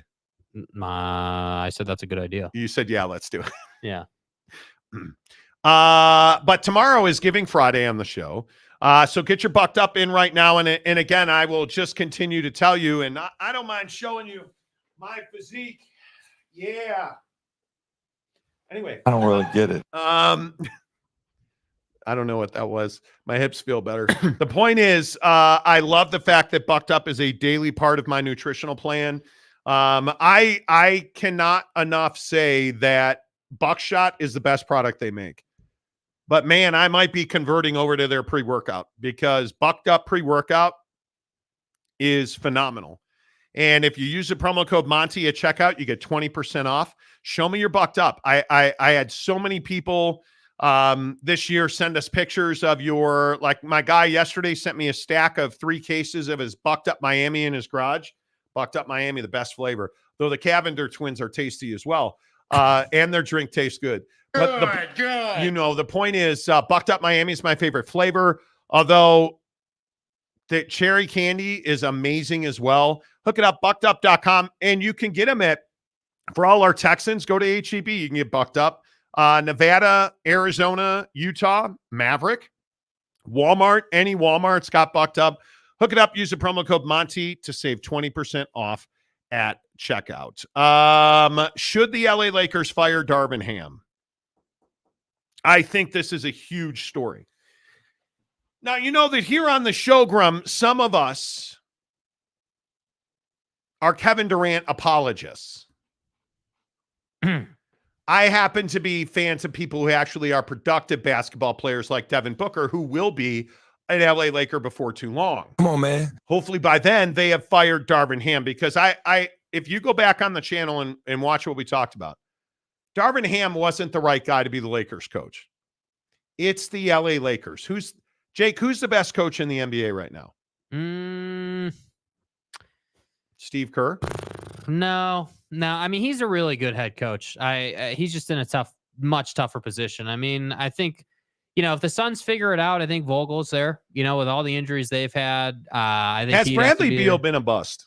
So far, yeah. I mean, dude's back just can't hold up. I mean, I hate to say that, but it's true. Yeah, I think he's been a huge problem. But I can tell you who the best coach is not, and that's Darvin Ham, because the stories out of Los Angeles are getting ugly now.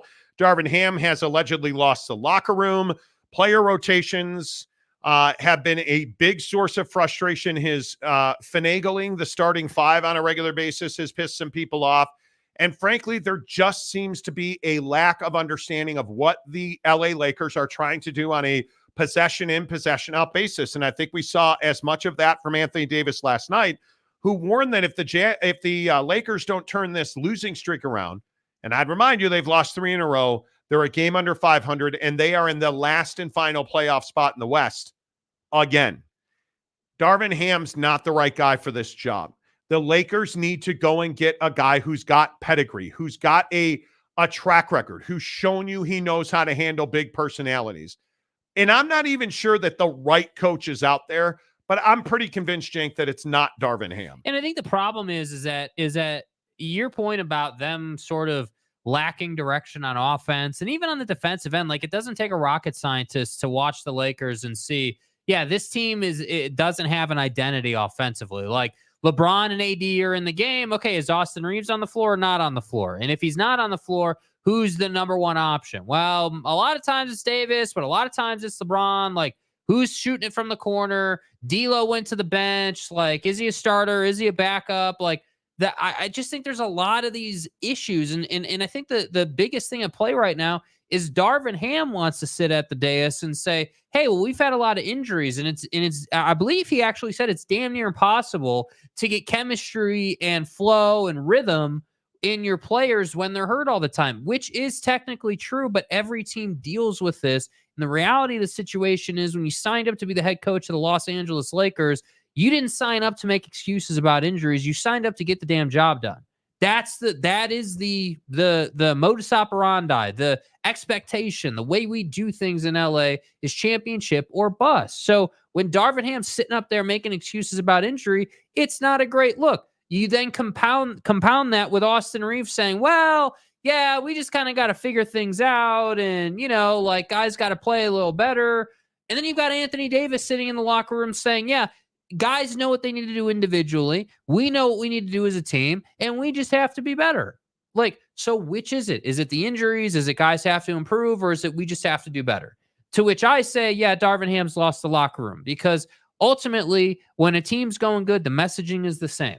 Everybody's basically saying the same thing. We're all going the same direction. So for me, yeah, I think if you keep losing, if you lose, like, let's say they play, 400 basketball over their next 10 games, I'd fire Darvin Ham. I would move it along, because at that point, then this team can at least get around the fact that, hey, yeah, we had to fire our head coach, and now it's incumbent on us to just go out and get the damn job done. And I think they really missed an opportunity with Nick Nurse, because that's the guy that I probably would have picked to coach that team. That word you use, pedigree, that guy's loaded with pedigree. Yeah. He's been there and done that. Yeah, I agree. Kaufman.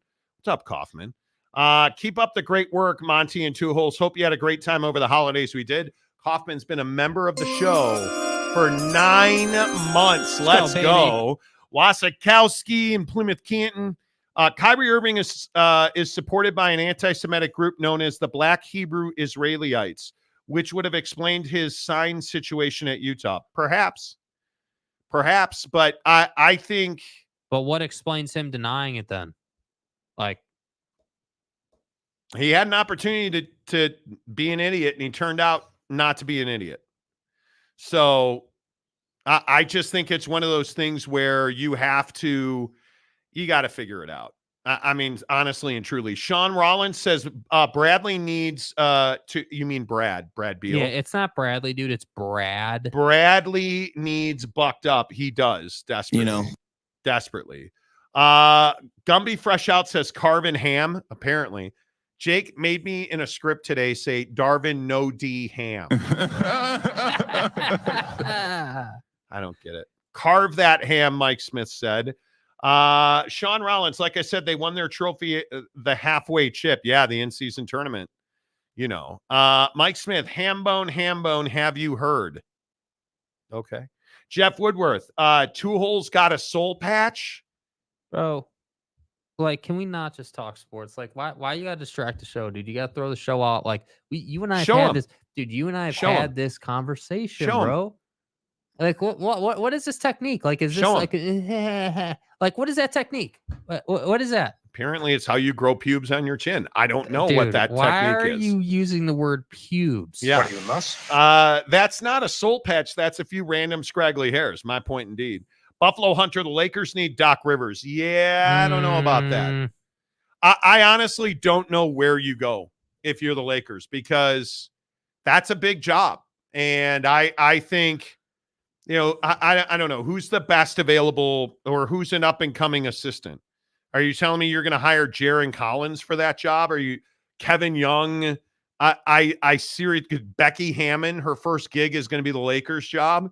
Come on. I mean, where are we at on a guy like Monty Williams with everything he's gone through? So, like, obviously the run in Phoenix, terrible in Detroit so far. Like, you know, and I know this is crazy to say, but he's underachieved in Detroit. They should be better, and they're not. And, you know. Yeah, I don't know where you go with that. I don't know where you go with that. Because he's shown the ability to manage big talent. Big stardom. Like, he's shown that ability. How are they so bad? Yeah, I don't know. How are they so bad? I don't know.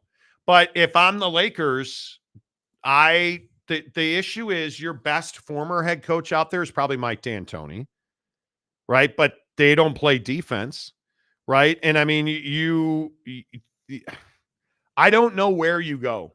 I don't know where you go if you're the Lakers. Honest to God, because there's not in my opinion, there's not a great candidate out there. I mean, you're looking at, if I just look at.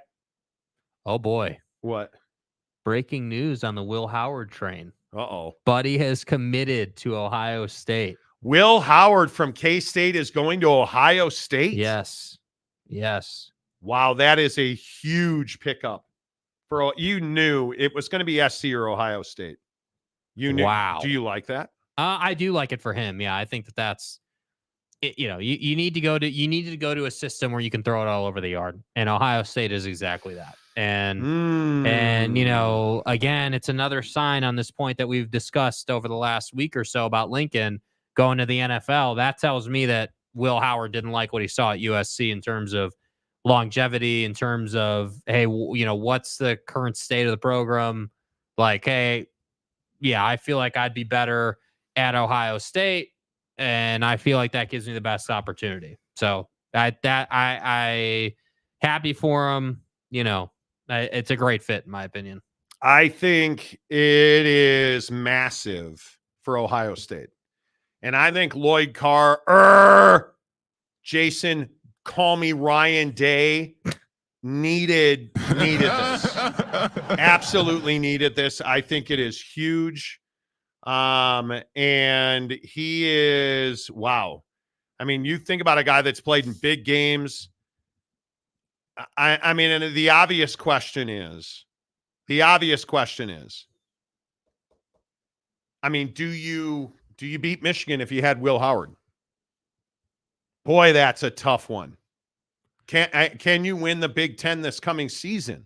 Next year, excuse me, with Will Howard at quarterback? I think he can. I think you can. I think Will Howard. I think that Will Howard showed us glimpses of what he's capable of. I think that the K-State system for him and his skill set was a bit limiting for him, which is why he's in the position he's in. And again, I'm telling you, this is what the transfer portal's done. Hey, I'm Will Howard. I want to go to the league. I know I got to get to a better opportunity to do that and get the kind of draft stock I want. So I'm going to go to a high-profile gig like Ohio State. I'm going to get into a position where I know that I can put up a huge season, because I think we all agree that even with the new incoming schools, the Big Ten is still a touch softer, defensively speaking, than the Big 12. And he's going to have better weapons. He's going to have a better head coach. And he should be able to put up a big season. I mean, I would hope so. That's the whole point of what you're doing. So yeah, I for Will Howard, I love it. For Ohio State, I think, okay, you've got your quarterback. That's taken care of. You've moved on from Kyle McCord.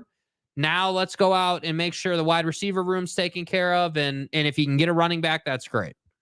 And there's a lot of thought that Mr. Ground Ball Thrower, center for Alabama, Seth McLaughlin, will wind up at because it's garbage. Ohio State. They're not even on the team bus and buddies in the portal.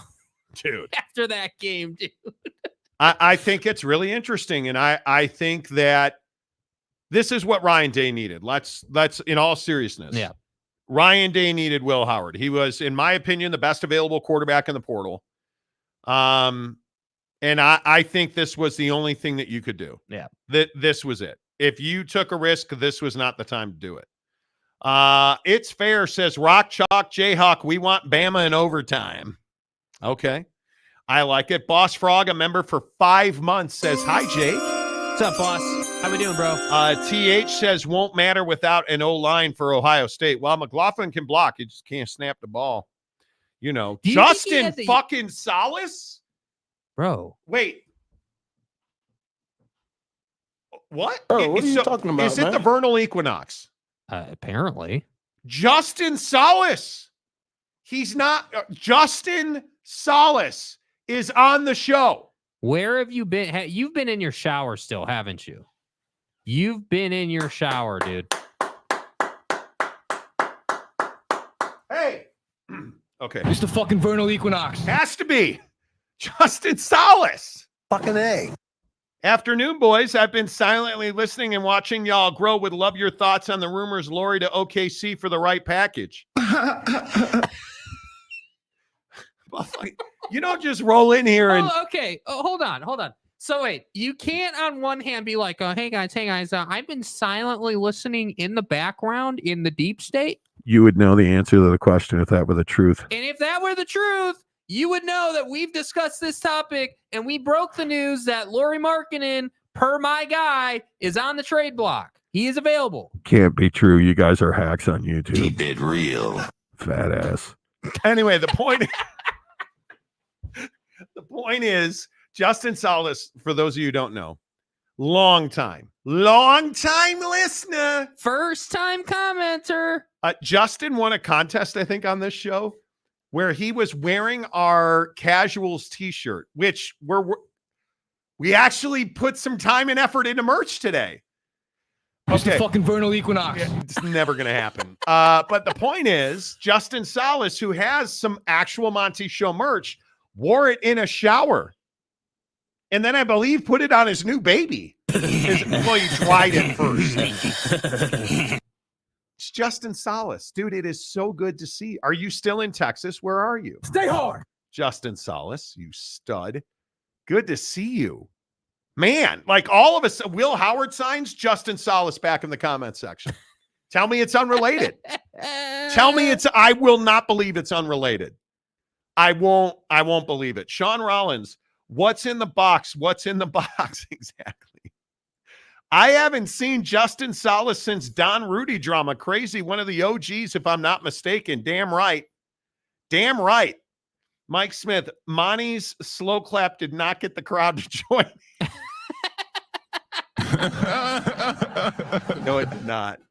No, it did not. It's fair. Howard is being made out to be Caleb Williams, and y'all are being silly. Here's what Will Howard is. The best dual threat quarterback in the portal, who is legitimately a 30 to 40 touchdown guy with his arm. And he's not scared of the moment. He will run the football effectively. Ask any K-State fan. Does he have at times problems with interceptions? I'm not the guy that says that. He threw 4 against Oak State. That wasn't great. If I said to you, hey, we're signing a quarterback to our program that, and you should verify this, I think he's 6'3". If remember, he's a tall dude. I think he's 7 foot, 300 pounds. So we're signing a guy that can clearly see over the line of scrimmage, can run speed option if you want him to, read option. 6'5". Oh, excuse me, 6'5", 230? Come on, man. 220? Come on, man. Speed option, read option, can run it for you. Excuse me, he's 6'5", 240. Oh, Thank my you. bad. Sorry. 6'5", 240. Go ahead and make the play. So he's a unit. We get it. And this guy has a cannon for an arm. What's not to like, dude? What say you? And by the way, he doesn't cry on the sideline after he loses a game. Thank you very much. But hey, Alan Bowman's going back to Oak State, so everything's fine. Right. Speaking of which, James, the unofficial Oak State ambassador. Hi, this is James. Welcome back. Reviewer of stadiums. Bodix is playing well. Will Howard is a great pickup for Ohio State. He has improved a lot since 2020. He will do well. He will do well. OG Gary, Mark Jackson can coach my Lakers. Would love to have MJ. That's a mistake. That's a mistake. Yeah, if you want cultural issues in your organization, go ahead and hire, dude. Yeah. Tanner Plummer, fun fact, I'm actually wearing my Monty Show shirt underneath my Jazz sweater. The graphics still look good. I like it. We do quality work here on the show. We actually did make some pretty big leaps and bounds on Jazz merch. Don't lie to me. I didn't say you're going to get your hands on it. Sean Rollins gifted 5 Monty Show membership. Let me pull it out, bro. Hey. There we go. Tanner Plummer sucks. Howard didn't come to BYU. Huge miss by Kalani. Fire him now. Exactly. Mike Smith, Will Howard does not lack confidence. I think that was part of the problem with the past Ohio State QB. Well, and I think on both sides too, because I Yes. don't think Ryan Day believed in Kyle McCord. Kyle McCord, he was out quicker than he was in, which is what I should have done. Jeff Woodworth, Monty special underwear merch. Nope, not coming anytime soon. But what I meant, see, that came out okay. Gumby Fresh Out. I love the yay. Yay. The yee? The yee? Yay. Exactly. Haha, the yay never gets old. Yay. Boss Frog, what the heck? Where's my merch? See, we used to do merch drops on the show. You don't always have to be negative. It was amazing. Because shit's going good.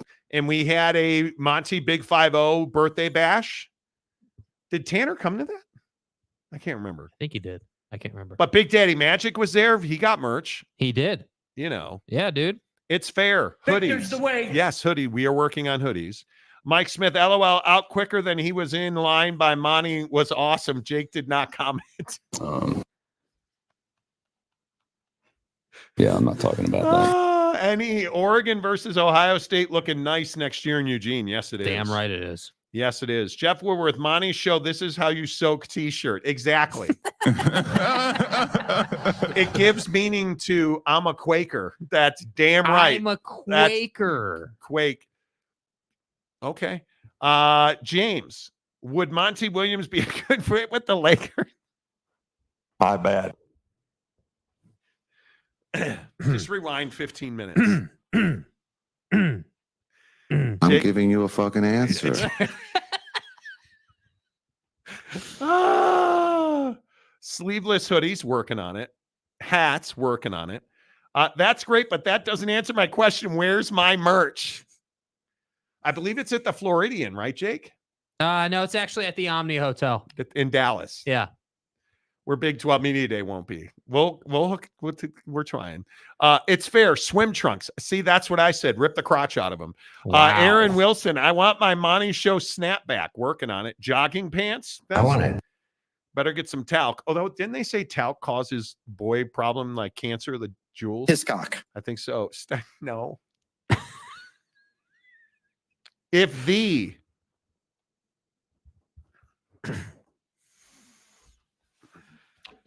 Yeah, good call. Yeah, good call. Okay.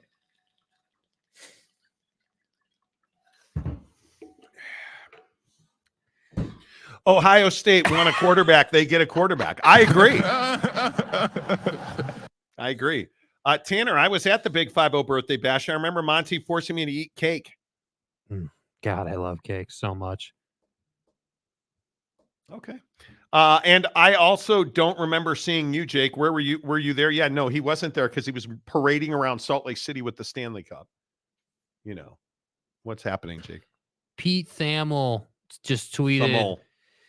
Will Howard commits to Ohio State, tells ESPN what attracted him to Columbus over USC and Miami. He also quickly realized the importance of the Michigan game. That's the team up north now.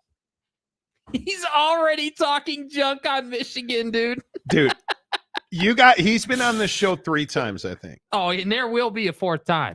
Will Howard is amazing. The fact that he's already TTUNing Michigan is unbelievable. I'm telling you, man, the non-believers, the unbelievers, You better start believing. You better start believing. Jeff Woodworth, I want a Skinwalker polo. Okay. Bro, a Skinwalker polo? What is that even like? Where do you even get this I have no idea where you come up with that. Jeremiah Champion, I'm so happy y'all are back. The only thing that kept me going was getting engaged over the holidays. Okay. Let's go. Let's go. Congratulations to you, dude. Construction work. Sup, losers. Good to see you. See, now that's how you come into the comments section. Hey, Jagoff, are you the hammer or are you the nail today? Oh. Okay. All right. I'm having issues trying to keep up with OG Gary and all of his teams. Very confusing. Wow. So we reviewed this yesterday, and I believe you asked a very direct question, which got confusing for OG, which was, how are you a Utah, LSU, and Michigan fan? No, how does that work? TTUN, please. Yes, Thank you. a Teton fan. My bad. Christopher Leal says, hey, Monty. Hey, Monty. Mike Smith, yes, Gary is a sports team butterfly, but a passion. Oh, we were having such a good show. I'm Mr. Worldwide, Eric, and D. Oh, prestige worldwide, huh? If the wants a bowl victory, they get one. Hey, wait a minute. Yeah, they apparently see this is Dakota Tubbs has Stay hard. an incredible passion Yes. for Missouri. Yes. And you do you, man. It's fair. Monty Show hoodies with BuckedUp sponsor. Yes. Worldwide pants. My pants are worldwide. Will Howard wants all the smoke. Yes, he does. Well, he said, Yes, Buffalo, he said he'd come back on the showroom after he committed. So Did you see what Jack did here? no. Oh, hi. Ohio. Okay, TH, the rivalry is out of control. No, it's just getting started. The Buffalo Hunter, construction work has ultra soft hands. Somehow I doubt that, and I really don't want to know. The term how is you know supple. That. Supple and moist. Cock. Jake was soaking on the coach. I believe he was. Okay, Skinwalker Ranch out of Vernal. Hey, Vernal. Hey, Vernal. You guys are ridiculous. John DeLong, can we speak on Jake's soul patch some more? Bro, no. We're not. Did I not? Did I not? As a father-son bonding experience, did I not offer to take a tweezer and rip each one of those hairs out on their own volition? That's bullshit. Right? I just was ding, ding. How is that father and son because bonding? We're bonding dude? over pain, right? I mean, as a Chicago Bears fan, that's what I do. Well, that's true. I bond over pain, but your face, which is also painful. That was a masterpiece of dog shit. I was trying to help. I'm trying to help you. Well, you know what your old Monty's saying is, it's not what you try to do. It's only what you did do. Yeah. And stuff. You have a trimmer. I mean, we're going to the barber Yes, Saturday. I have a trimmer, dude. I didn't trim it. Like, why is this a thing? Like, I didn't trim it yet. Do you want, so should I delete? Do a poll. Do a poll. Do a poll. Oh, shit. Should I just Why get am I rid of gonna it? do a poll on because your soul patch, because your people pube want patch. people want it. The people want it. It's provocative, okay? Pubes. I want it. No, I'm Start not. a It's not poll. pubes, dude. Should To shave or not to shave? Jake? No, J2H. shave- Oh, I'm sorry. J2H. Sorry. We are making a J2H t-shirt, by the way. Should J2H shave his pube patch?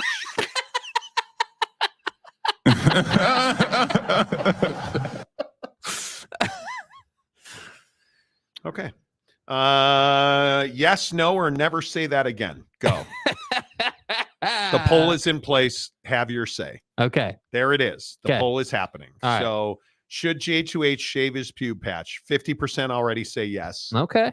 So I'm going to have to say you're going to have to shave this. 20% What would I do without you? 20% already saying never say that again. Look, I'm here to serve My you. girlfriend is listening to the show right now. She said, You're please, living. please. You're living. No. You're What? living, girlfriend. Please add a yes on the poll for me to shave the soul patch. Wow, y'all are haters, dude. I mean, this is some grade A unbeliever behavior. It's ridiculous, dude. Unbelievers. It's absolutely ridiculous. 40% are saying yes. That's not 50. Now, here's the other part about this. Let's get erotic. I should get to cut it on the show. Bro. I should get to bring in my clipper tomorrow and shave that pube beard off your face. What do I get? Nothing. You get freedom from the pube beard. That's what you get to be, an actual adult who isn't on parole or isn't cooking meth at night. Physiologically, it's a non-starter. Scroggins. Like that's I mean, that's what it feels like. That's what it feels like. You should do a shirt that says Monty knows sports on the front, put all your sponsors on the back. I could do that. Yay! TH, there is not much to shave. I think I should, That's what I'm saying, dude. If I win this the is not poll, some like beard or anything. if I win the poll, I should get to pull him out with a tweezer. No redos. Jesus, that would hurt. Yeah, like come on, dude. Teddy Wayman. Oh, we're just gonna have a reunion on the show. The Cougar King, dude. The Draper Terrorizer. Sup, guys? Jake, keep the patch, bro. See, thank you. Tile King in Utah. Stay hard, bro. Do you comb that thing by the No, and I I'm don't. just I'm asking for a friend. Comb this thing, dude. It's not that large. Okay. That's what they all say about you. Oh, that's what they all say about you.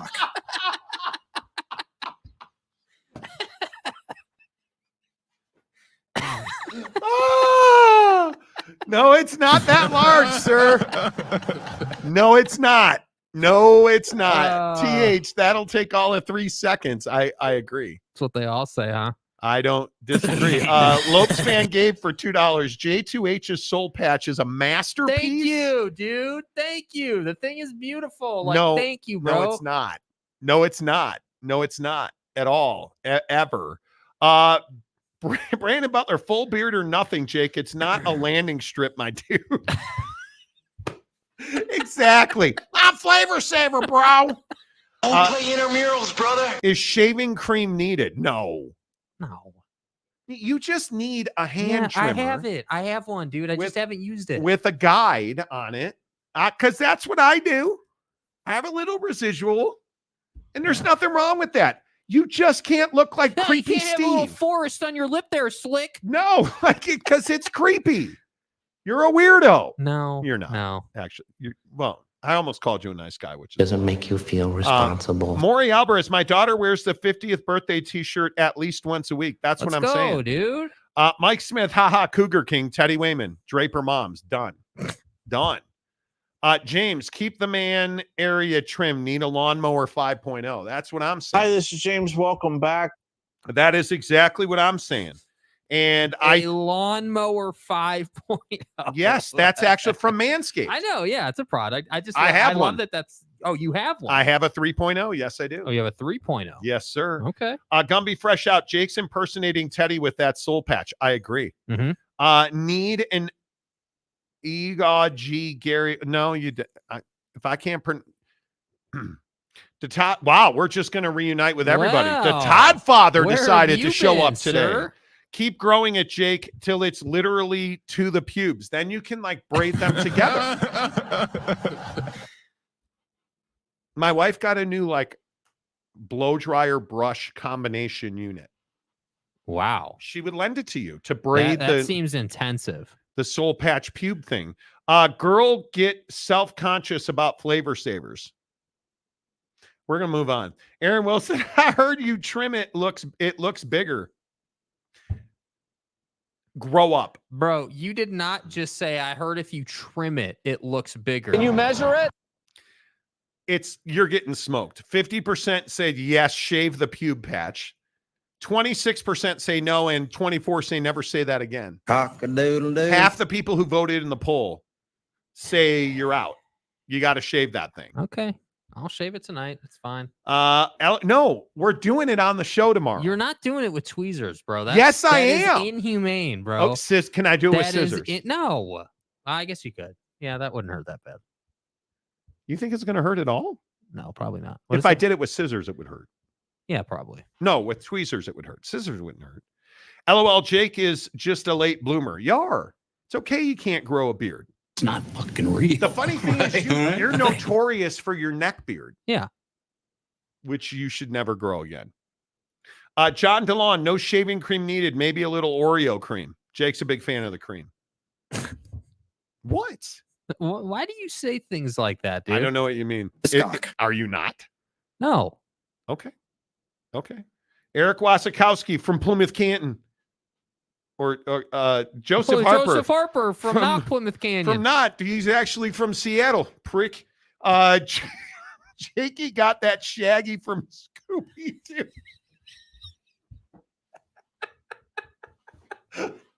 Okay. Oh. I need to go home. Yeah, you do. You are going now, Shaggy the rapper. Yes, you do. Oh my God. Yes, you do. Buddy doesn't even have one. Oh, he does. No, he does not. Okay. Well, we're gonna let the people decide. What? We're gonna let the people decide. Dude does not have a flavor saver right there. I don't know what he's got, which is exactly what you have. I think I've hit it every time. I don't know what you have, but what I do know is that you actually do look like Shaggy. Juicy. Yeah, and you're shoving that thing in your mouth too. Look at his chin. Look at his little. Come on. Come on. I do not look like that, dude. Yes, you do. No, I don't. Did I not warn you that you would be scroggins? Unbelievers. Yeah, you are. Every 20 pounds is an inch. Okay. That's wow. actually scientifically proven. Okay. Jakey, Recca, Katie Raider. Pew, pew. Wow. Let's go. Get them all together. Jakey looks like he needs bliss sticks. Jakey, you got some chap happening over there? No. Did you just lick your lips? No. Do it again. No. No. It is what it is. Oh, Jeremiah says best showroom ever. Eric Wasikowski, really from Plymouth Canyon. It's pretty big on 65 8K TV. That's what I'm saying. His cock.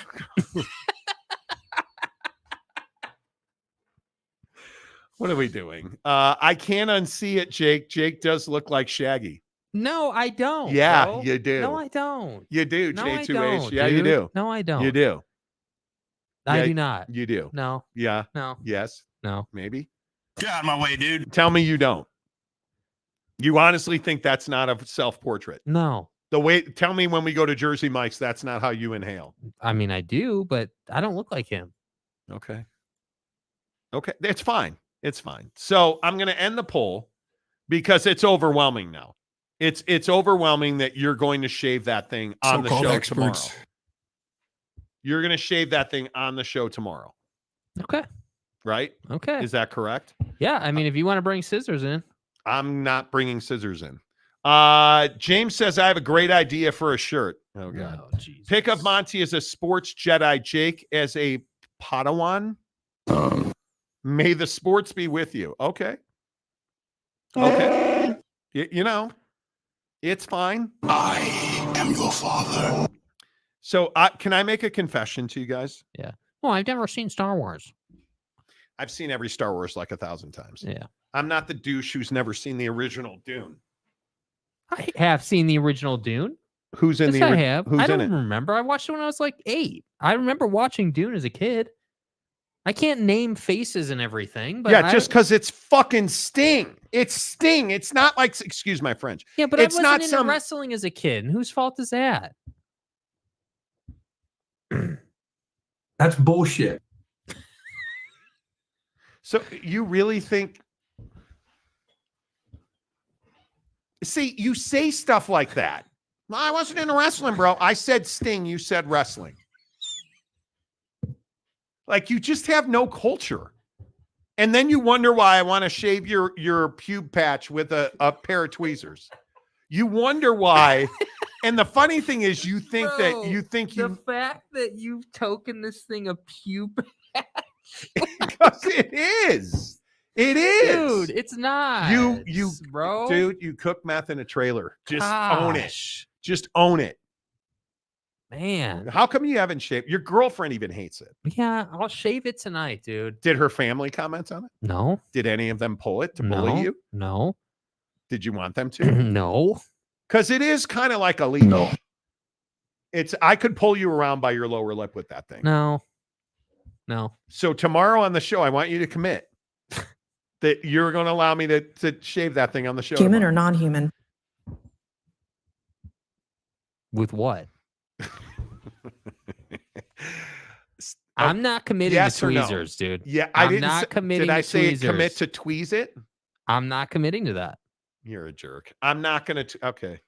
So you're going to show up here tomorrow and it'll be gone. Yeah. Okay.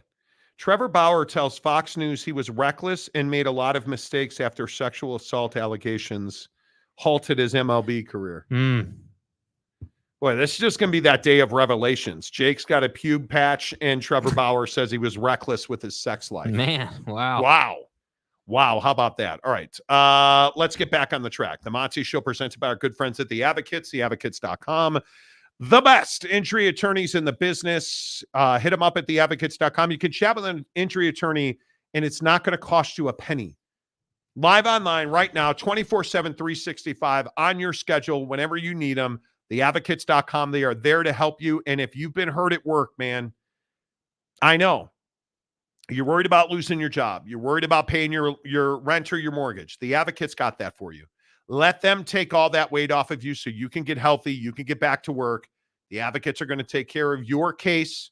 They're going to get you a phenomenal outcome because you only pay the Advocates when and if they win your case. So if you don't win your case or if the outcome is not in your favor, you don't pay the Advocates. You have nothing to lose, quite literally nothing to lose at theadvocates.com. Make sure you tell me you heard about it on the Monty Show. Cougar Tracks. I love the old Dune movies. Jake's never seen it. Tanner Plummer, the new Dune movie is better than the original anyways. See, okay. Harry Austin, Shaggy Two Holes, great co-host. Right. Mike Phillips, Flavor Saver is a consent issue. You have to ask permission to go for a to-go order. See what I'm saying? Okay. See what I'm saying? Sting from the Family Guy cutaways? Exactly. Sting was cool, but even he could not save that turd of a movie. New Dune is much better. I didn't say the new Dune is not much better. I was going to confess that over the holiday, I had a massive breakdown. And listen, I think we all are in a vulnerable space on this show, right, Jake? Yeah. And as a man, I think it's important to be honest and vulnerable. And to let you know my struggles internally. I knew today would be shitty. And I've wrestled with confessing this on the show and whether or not I should come forward and really let down the macho man perspective that I carry so easily. Frankly, it comes natural. But should I share this breakdown that I had and potentially shatter your view of my awesomeness? But I've gotten past all of that now that Jake has admitted the pube patch is going to go tomorrow. I can't say it. I don't know that I can admit it. Should I do it? Yes. Do you know what I'm going to say? No. I can't believe I'm going to say this out loud. Because this movie or these movies, I have done such a good job. Again, as a man with the Epstein list being out. Right. I have done such a good job of avoiding these type of films. Oh, shit. Was it a rom-com? No. Okay. But there were young kids in the movie. Was it a movie created by that company that the AG of Florida State is attacking? I don't know who created it. Oh, okay. Hey, real quick. Hey, who created Harry Potter? Is that a Disney movie? Do you know? No. Okay. No, it's not from that company. Okay, great. Awesome. I watched multiple segments of a Harry Potter movie. Which one? Whew, okay. Which one? I hope you guys will forgive me. I know it's a huge breach of your trust. What the fuck are you? I don't know which one. The one where the guy won't let him, like they're filling the house with mail. Oh, okay, yeah. That's number one. Yeah. It should be the last. That's one of the worst movies I have ever seen. Like, dude, you're such a hater on movies, dude. It's one of the worst movies I've ever seen. You don't appreciate movies for what they are. Says the guy, never mind. My pube patch has nothing to do with this. I was going to say, says the guy who has not seen The Godfather. The Christie says the one with wands. Yeah, the one they had the wands and stuff. Yeah, I got a wand. Mike Smith, Barbie or Taylor Swift movie? No. Barbie? No. Jack says Alvin and the Chipmunks, the squeakquel. The squeakquel. See what they did there, because chipmunks. Kim Coulter, please don't say Barbie, mother of God. Never. Mike Smith, nothing wrong with the Harry Potter movies. You just have to understand they were kids and family-friendly movies. Yeah. Yeah. Kim Coulter, man card remains safe. Okay. Monty, my respect for you just went way up. Okay, good. OG Gary, Godfather 1, 2, and 3, best movies. Okay. Jake has no idea. If that's what you're saying. Bobby De Niro was amazing. Yeah, Bobby D. Pirates 2? No. Just no. Not at all. Not at all. All right. Can we talk about ESPN real quick? Because what would this show be without Pat McAfee? So you know that Pat McAfee has come under the Aaron Rodgers radar heavily after Aaron Rodgers linked, and I dare say his name again on this show, but Jimmy Kimmel. Right. To the Epstein list, and the Epstein list then comes out, and Jimmy Kimmel's nowhere to be found. Oh. Well, it made people do a deeper dive into Pat McAfee and his success or value to ESPN. And I'm going to put this slide up here, and it seems ridiculous because I cannot believe this. Colin Cowherd is beating Pat McAfee in viewership. The Herd is up 19%. That's bullshit. In viewership versus the Pat McAfee show. Where are you getting your information from? Just Andrew Marchand from the New York Post. Oh, so like one of the most reputable sources on this stuff. Colin Cowherd has seen a 19% growth in viewership since the debut of the Pat McAfee show. Pat McAfee on a daily basis is handed 583,000 viewers from First Take. And he maintains only half of those viewers, which is it's 302,000 on average. It's a 48% drop. And here's the worst part. Pat McAfee replaced, when they put him on, they took off repeats of SportsCenter. His ratings, his viewership is down 12% from repeats of SportsCenter. Is this a big deal for ESPN? Yeah, I mean, I think, you know, it obviously is a potential issue for ESPN, but I think it's a bigger deal for Pat because I agree with some of the headlines I saw that say, hey, if you're going to be a pain in the ass for ESPN, like your viewership has to be rock solid. I mean, you got to be, a high performer, lead performer, top performer in terms of viewership to justify you being a pain in the ass. And this is, a concept as old as time. If you're going to be difficult, you have to perform. You got to make it worthwhile for the people you're being difficult with. And I think, does Pat have a load of viewership on YouTube? Yes, he does. But nobody, for whatever reason, measures the YouTube audience that he carries, because that's not part of ESPN's ad partners. And so it doesn't matter. He could have 1 billion viewers at once on YouTube. ESPN doesn't care about that because that's not helping their ad partners on their network. And so this has been my thing the whole time. ESPN, and we talked about this yesterday, but when it happened, we said ESPN sold themselves out. And really, I think ESPN sent a message that, less professionalism is okay. Hey, we're cool. We're good with 5, 8 guys sitting around a room talking about sports. That's what we feel is the next thing. And unfortunately, as it seems to be in life all the time, the guys that get the opportunities don't take professionalism seriously. And I'm not saying that the guy's got to be in suit and tie and it's got to be a scripted show and all that. That's the shame in it, is that all he's got to do is not get in his own way, and he'll be there for as long as he wants to be there because he's got viewership. But he can't get out of his own way. He wants to let guys like Aaron Rodgers run their mouth. He wants to let anybody say anything. He wants to say anything about anybody and then wants to make a joke about it. So if Jimmy Kimmel tomorrow wakes up and decides to formalize a lawsuit, that's on Pat, in my opinion, because you allowed Aaron Rodgers the platform to do this. Well, I also think you need to understand the business proposition that ESPN is working under. Number one, by far, Pat's largest viewership is on YouTube. Not close.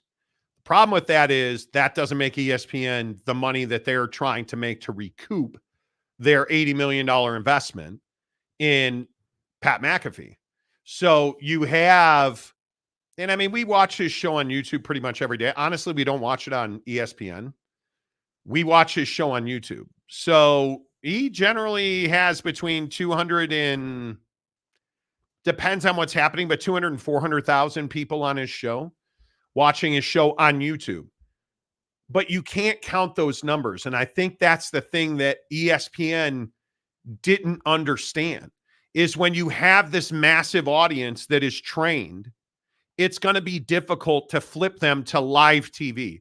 They're trained on digital. They're trained on an app. They're trained to go to their phone or their desktop every day and watch Pat McAfee. They're not trained to go to the TV, and they're not going to other ESPN platforms. They're watching the Pat McAfee show on Pat's YouTube channel. And I think that's one of the biggest issues for ESPN, is they're not able to monetize that. Yeah. Now, does he create headlines? Absolutely he does. The Aaron Rodgers stuff, the Nick Saban stuff today that he's not retiring. Yes, he does. It's unequivocal. ESPN right now in their current business model makes money on people who watch TV. And that's an issue. And I think when you are the behemoth that ESPN is, it's awfully hard to swallow that Colin Cowherd is outdrawing Pat McAfee on television. It's awfully hard to swallow the pill that a year ago they were running repeats and canned sports centers, and those were outdrawing Pat McAfee. So it's awfully difficult to swallow that. They were expecting a massive influx of viewership on television. And I just think that's not where the average sports fan ingests sports talk. I think YouTube and I think digital apps is where people go for sports talk.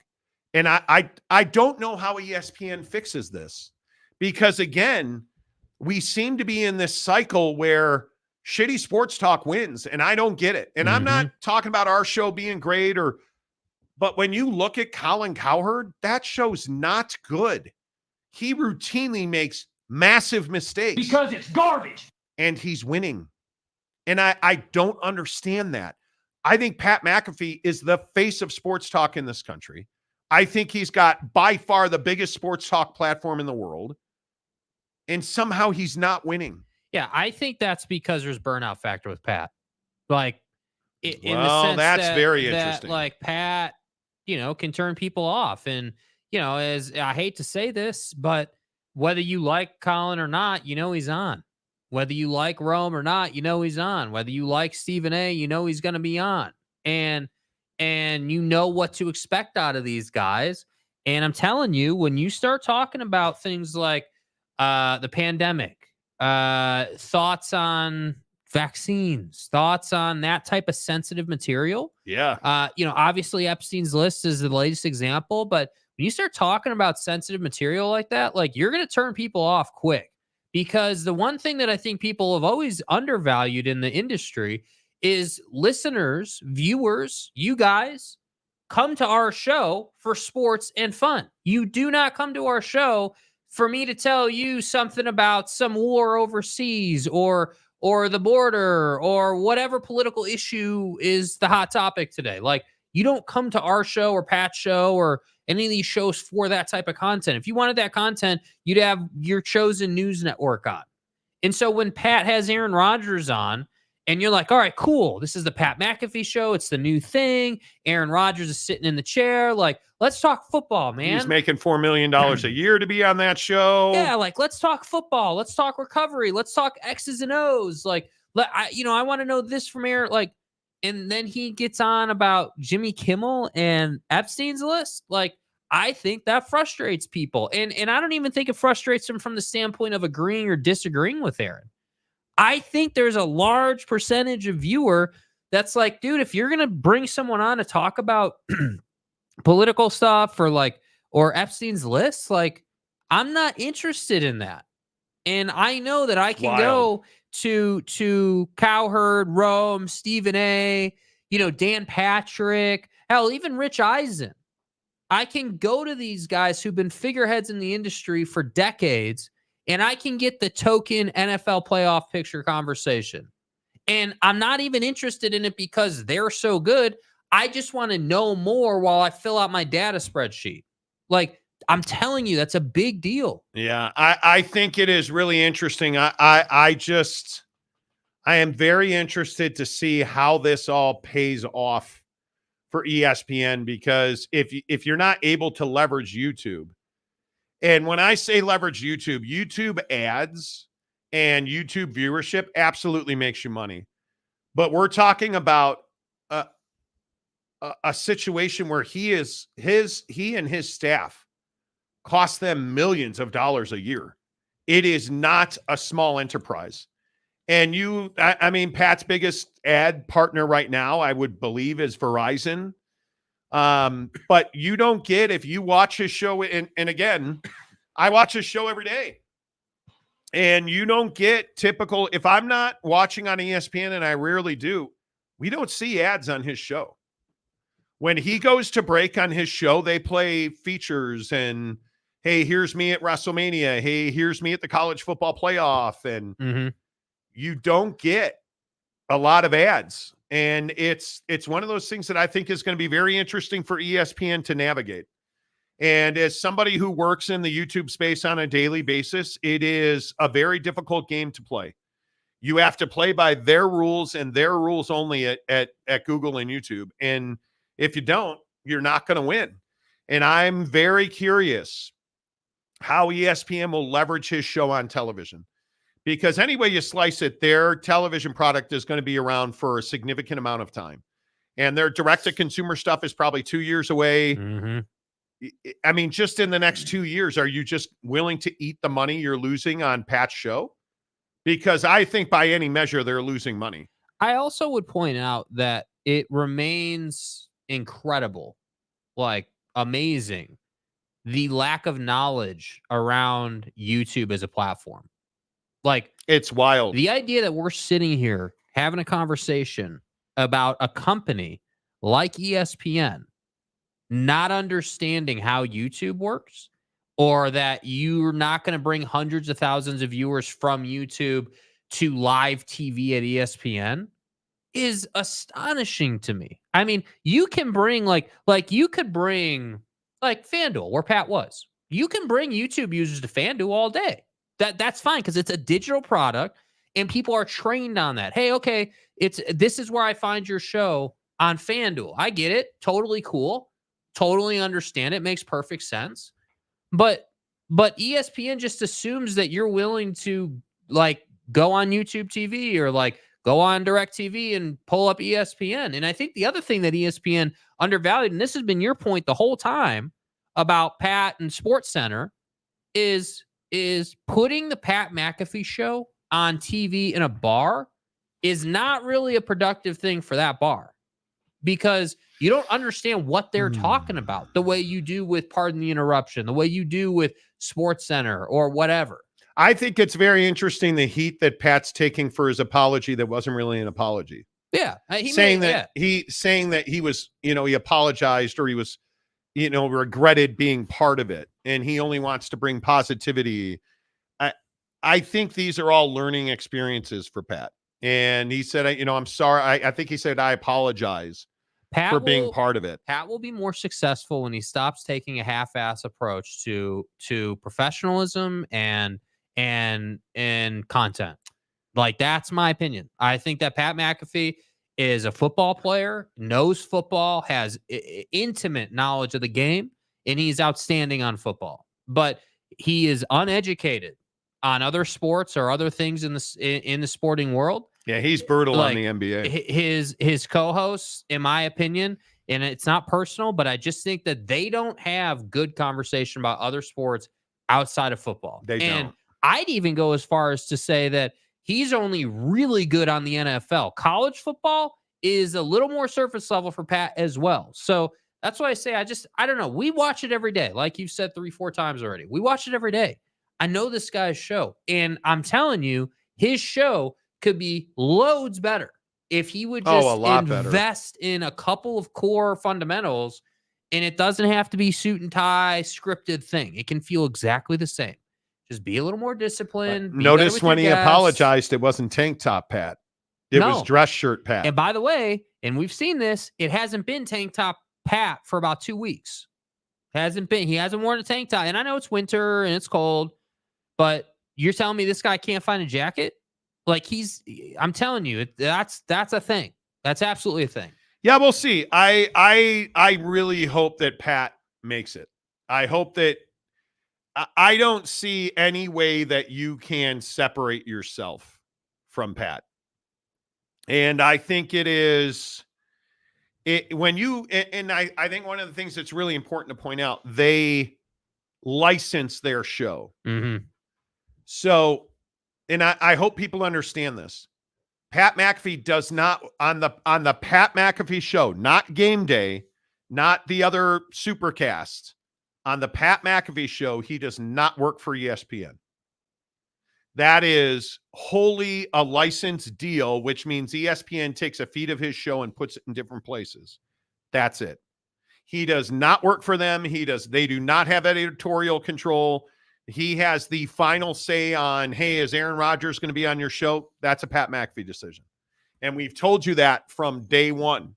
And it's why people at ESPN are so pissed that Aaron Rodgers is allowed to go on and just shred ESPN personalities and rip the credibility of the news operation at ESPN. And it's wild to me. Yeah. It's wild to me that, yeah. It's crazy to me. Cougar Tracks, never watch Monty for the facts. I don't think you should ever watch anybody for the facts. I think you should go and find out what's on your own. This is not like, and that's a good point. Like, even with Pat's show or our show, like, we're going to tell you what we know the facts to be, but you're going to believe it or you're not, but you can make up your own damn mind about it. Like, if you think that we're not credible, fine, cool. That's your opinion. Yeah. But my point is that every show is going to be a bit different, but not every show is out here ripping ESPN personalities when they're in a relationship with ESPN. Yeah. JoJo Boyd says Jimmy Kimmel's on the list. He's not on the list. And JoJo, I think you're the same, probably JoJo, that's been tweeting at me about it and sending me like 4chan link. 4chan is not a credible news source. So let's stop. This is the stuff that I think is is ridiculous. Jimmy Kimmel's nowhere on any list to this point, because there was another news dump today of like 300 and something documents that were released according to Reuters that have not been vetted yet. And so they're going through them. And I think the Jeffrey Epstein list yesterday was a nothing burger. There's nothing on that list. And no, Jeff, you were not on the list. There were no names on that list yesterday that were at all surprising, or I just like, am I the only one who thought it was very anticlimactic? We knew about Bill Clinton. We knew about the Trump stuff. We knew about Michael Jackson. Like it was a big nut. Probably the biggest, most controversial revelation was the Alan Dershowitz stuff. Yeah. Outside of that, was anybody really surprised? Anybody? No, I think nobody was probably shocked. not. I think probably not. So it's just, yeah. It's very interesting to me the way all of that played out. I thought it was a big nothing burger. Absolutely. Phenomenal Hebrew. Sounds like ESPN has a problem with Pat McAfee like Penn State has with overpaid mediocre James Franklin. Well, I think Pat's got a great show. You know what the problem is? Pat's learning that his show is not his show anymore. You're mainstream. And it's one of the reasons we don't do radio. And we've talked about this openly, like everybody's asked us to do radio, and we haven't found the right situation because everybody wants to control the words you say. And Pat has never had anybody tell him what to say until right now. Mm-hmm. And you're starting to learn what it's like to be in business with somebody else, because Pat doesn't work for himself anymore. And he didn't want to work for himself anymore with the FanDuel stuff. And it is not easy. It is not easy. The Christie says Stephen Hawking. Well, but Stephen Hawking wasn't on the list. Stephen Hawking, I think Jeffrey Epstein was communicating that Stephen Hawking had no part of any issue there. And I'm not going to use the exact words. Yeah. You know. Tom Pritzker and Glenn Dubin. Big D, yeah, I don't disagree with that. But shocking? Tanner Plummer. Allen being on the list wasn't surprising. He was seen multiple times with Epstein. Well, he was his attorney. He represented him. Yeah. But finding out the activities, yeah, that was... He's overstayed his welcome, Tanner. Jimmy Kimmel sucks now. I don't think he sucks. I just think that Jimmy was great on the Man Show. Jimmy's a great stand-up comedian. Like, Jimmy's a really Jimmy Kimmel is a very talented, funny man. When you dip your toe into water that you don't know the depth of, I think you get yourself in trouble. Yeah. I truly do. Are we talking about Pat or Jimmy? Yes. Yes. Both. That's absolutely true. Cougar Tracks. I love the Monty Show, but I watch because it's fun. Yeah, that's what sports is supposed to be, in my opinion. Gumby Fresh Out. Kimmel has never been good. The Man Show was hysterical. Adam Carolla and Jimmy Kimmel together are amazing. And I think that... Why do we all hate Jimmy so much, dude? Like, I didn't realize Kimmel was such a... like one of those people that people just hate because he puts himself into political, because he's gone after Donald Trump several times, like the COVID stuff. But we have no ability to see that's, of course he's going to go after Trump. Of course he's going to talk about the pandemic. Of course he's going to, like, this is the material. He's a comedian making jokes about life, about the things that affect all of us, about the hot topic. Like I guess it surprises me we have no ability to say, hey, this guy's a paid comedian. He's making a joke. Yeah. Like, just because you don't like that the joke is about, let's say, Donnie or Aaron Rodgers or like your guy. Yeah. Doesn't mean that Jimmy Kimmel's an asshole. He's just paid to do this. Yeah. Totally agree. And nobody sees that somehow. No, absolutely right. OG Gary, I tolerated Jimmy because he would have Kobe on time to time. Jimmy, there is a burnout factor. But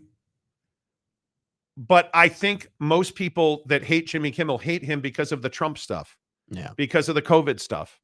Jimmy has no fear of wading into that stuff. He doesn't. It is the inability in our country to listen to a different viewpoint than your own and go figure out if that's actually the case. We don't do that anymore. We just yell and scream at people and then we try to cancel culture them. Or sue them. Yeah. It's just, yeah, we'll see. It is what it is, man. I think when stuff like Jeffrey Epstein happens or stuff like Pat McAfee and Jeffrey Epstein collide, because that's really what this is, right? This is Pat McAfee and Jeffrey Epstein colliding. And you know why it's a problem? Because Pat didn't know that was coming. That's why it's a problem. Because and I think the number is $4 million over their relationship. That Pat McAfee has paid Aaron Rodgers over $4 million in their time together. He makes over $1 million a year from Pat McAfee's show, Aaron Rodgers. It's wild. And what do you get? Aaron Rodgers has a license to say whatever he wants. And it's continually a problem. That's what this is. It is these different worlds colliding with each other. And it's why I think Aaron Rodgers has taken some hits. Because he says stuff that you just can't back up. And people automatically believe it's true. Because it's Aaron Rodgers. And we don't do our own research ever. James says, I'll watch Colbert occasionally. I don't watch late night news comedy. The late night shows anymore, I don't watch. I don't watch. Yeah, I never really got into them. I was a Carson, Leno, Letterman fan. But I can't tell you the last time I watched a late night show. Never up that late. I'm not. Honestly. I can't. I don't know why. The Christie, he's the second best Jimmy in late night. Jimmy Fallon is who you're referencing, I think. Dank climbs. Why is it a problem? It's just words. Why is what a problem? Yeah. Mike Smith, miss Carson and Letterman. Yeah, David Letterman was amazing. Yeah, amazing. Yeah, Dank. Letterman was the late night GOAT. He was. You're exactly right. Cougar Tracks. Late night has never been that great. None of them come close to the Johnny Carson show. Well, but the problem is Johnny was such a jagoff. Like the guy just was. I know a lot of it's funny. Having worked in entertainment and having worked at major networks, you know a lot of people that know a lot of people. And Johnny Carson just wasn't a nice guy. He was a very vindictive guy. He's Bob Barker. He's like they have these public personas, and what's behind the curtain is very different. So I love the Johnny Carson show. I love David Letterman on the Johnny Carson show. I am old enough at 50 years old to remember Joan Rivers on the Johnny Carson show. Like it was unbelievable. It was unbelievable. And I loved every minute of it. Harry Austin. Kimmel hate is all because of the red hats. People have lost the ability to think for themselves. Man, that is such a good point. Yeah. And I do wish for our own sanity that we could sit across the table from each other. And I don't even know what my political affiliation would be anymore. Well, that's the tough part. Like, I mean, a lot of people are like, oh, you're Republican or Democrat or liberal or conservative. It's like, dude, like the water is so muddy now that I don't even know that you can really be like, yeah, I'm a Republican or I'm a Democrat or like, I mean, it's there tough. Isn't one. Yeah. Like, there isn't one. Yeah. We're living through like you look at the economy, like we're living through a time where it's like, oh, well, the economy was supposed to crash, but it didn't, but housing's still expensive. Like we're just in this weird time right now where the world is never how it's been. Yeah. Yeah. It's wild to me. OG Gary, I didn't even know Jimmy made jokes on Donald and COVID. Like I said, I only watched if Kobe was on. He was never funny to me, but to be clear, this is a me problem, not Jimmy. He sucks to me. Well, it is but you don't have to like him. It doesn't mean that we should root for him to be on the Epstein list when he's not. Yeah. And I tweeted it last night because I just got so burned out on it. Stop wishing for people to be on the Epstein list. Do you understand? And this goes back to my original point yesterday on the show with the Aaron Rodgers issue. You said with a straight face that Jimmy Kimmel was a pedophile. And that you were okay with that. That's not funny. That should be taken very seriously. You don't tie somebody to Jeffrey Epstein and be like, oh yeah, I was just having fun with it. No, it wasn't. No, you weren't. You were being Aaron Rodgers. Yeah. You were being Aaron Rodgers. There's a reason you're notorious at this point. Yeah. I mean, come on. Rather infamous.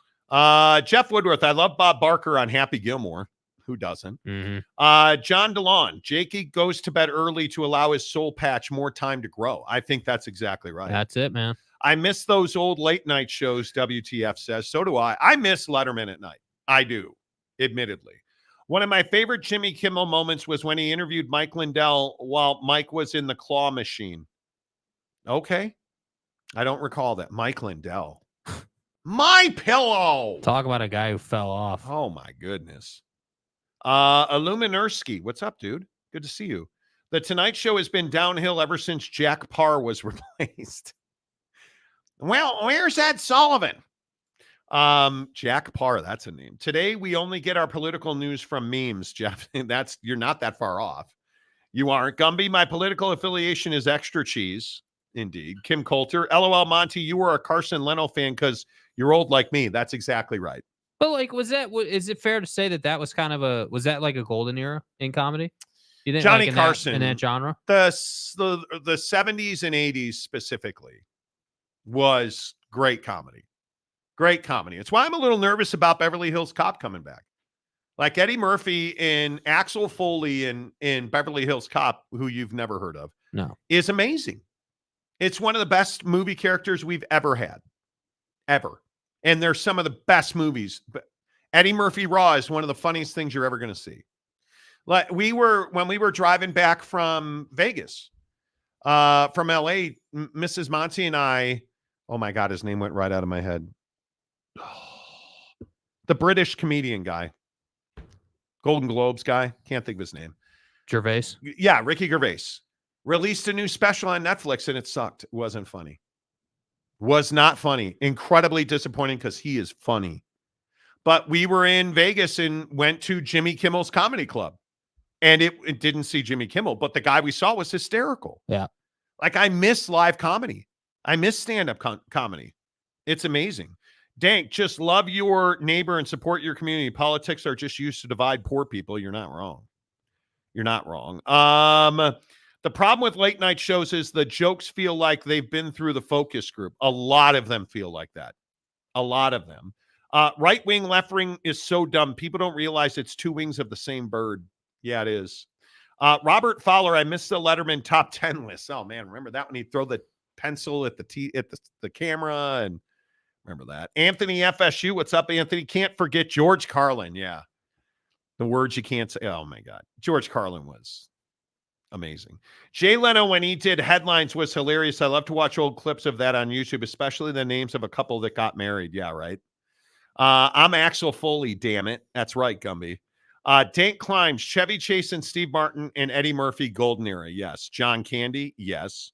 The reason why it was great comedy was because you didn't have to be so politically correct. And we didn't have social media, so we didn't take shit so seriously. Yeah, seriously. We could joke about, like, I grew up as a Reagan Republican. But yeah, I joked about Reagan being crazy and Nancy Reagan running the country. Yeah, we did. Today, Jesus, are you kidding me? People would lose their mind over that. Like, we just didn't take things so seriously when I was a kid. It didn't feel like. And what do you have? Iran-Contra, Oliver North. Okay. But did we really take things as seriously as we do now?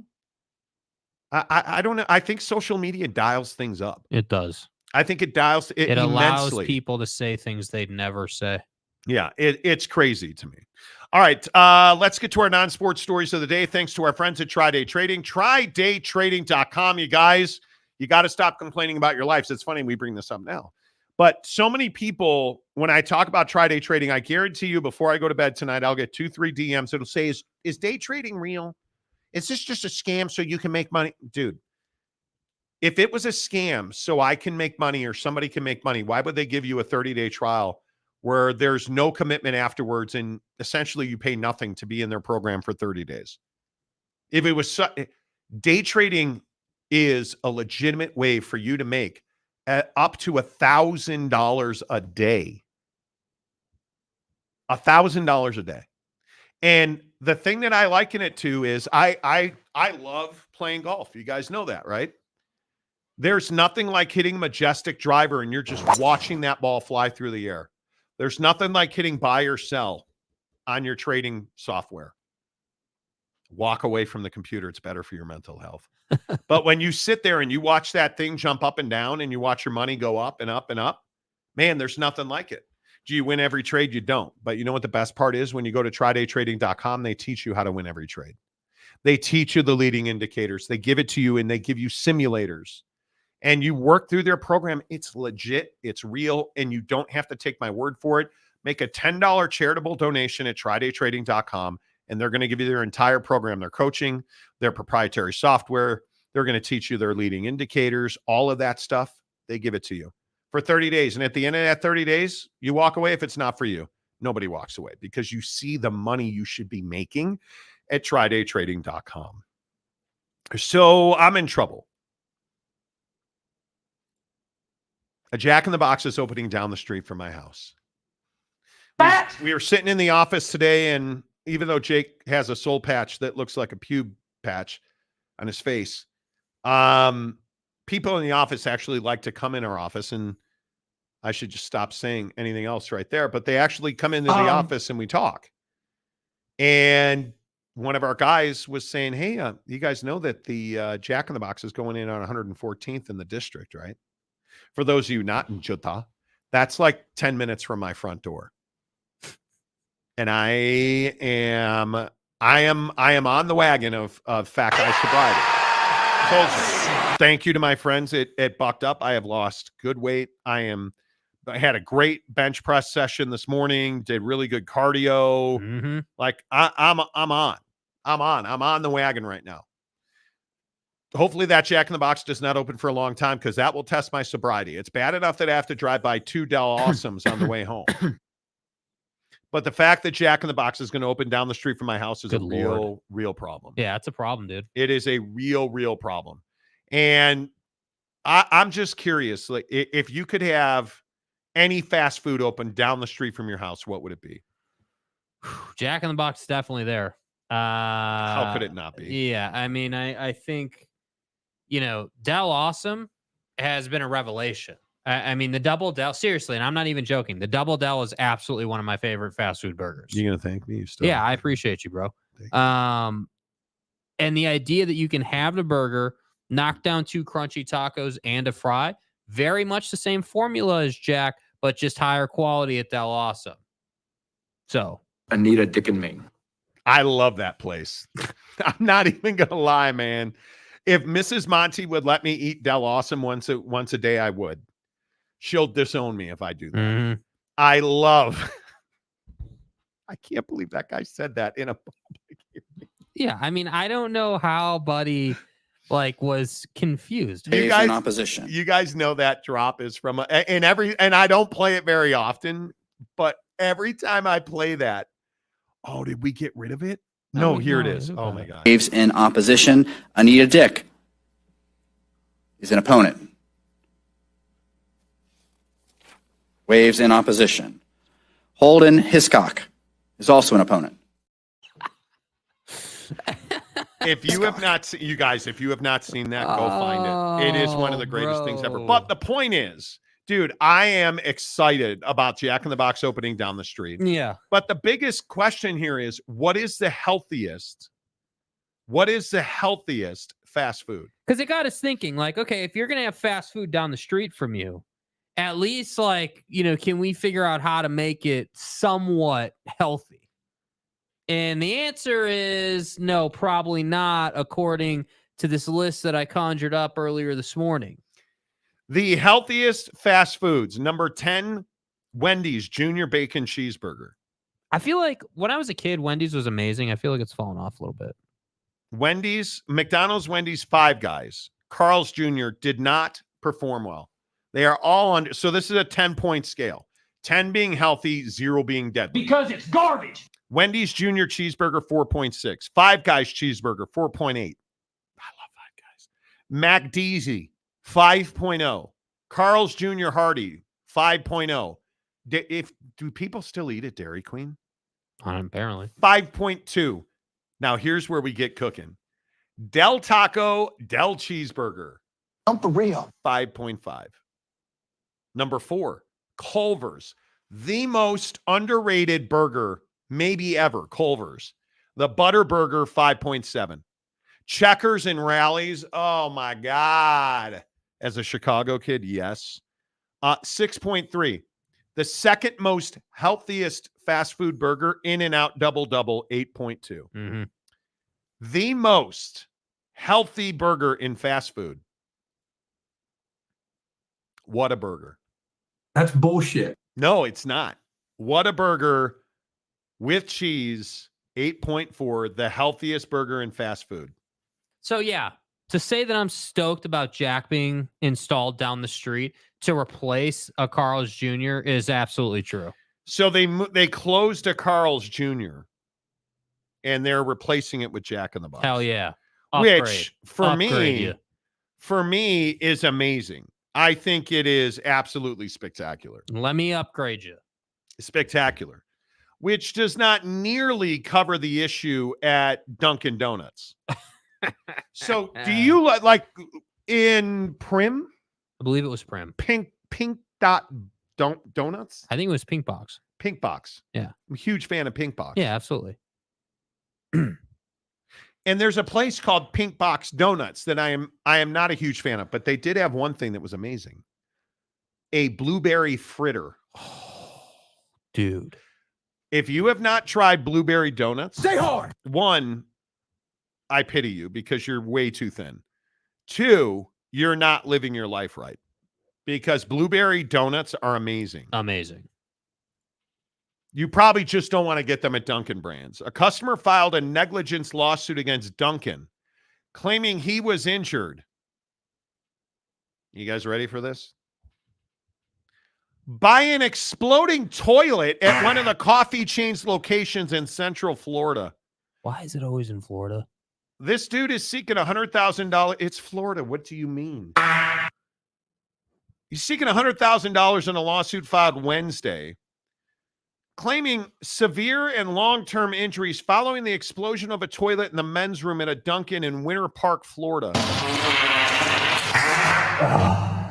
The plaintiff says he was covered in human feces, urine, and debris. Oh. He walked out of the men's room seeking help from workers and a store manager. An employee told him they were aware of the problem with the toilet since there had been previous incidents. Without diving into further details about the explosion, the lawsuit says the plaintiff suffered, quote, bodily injury and he has required mental health care and counseling since the toilet exploded on his ass over a year ago.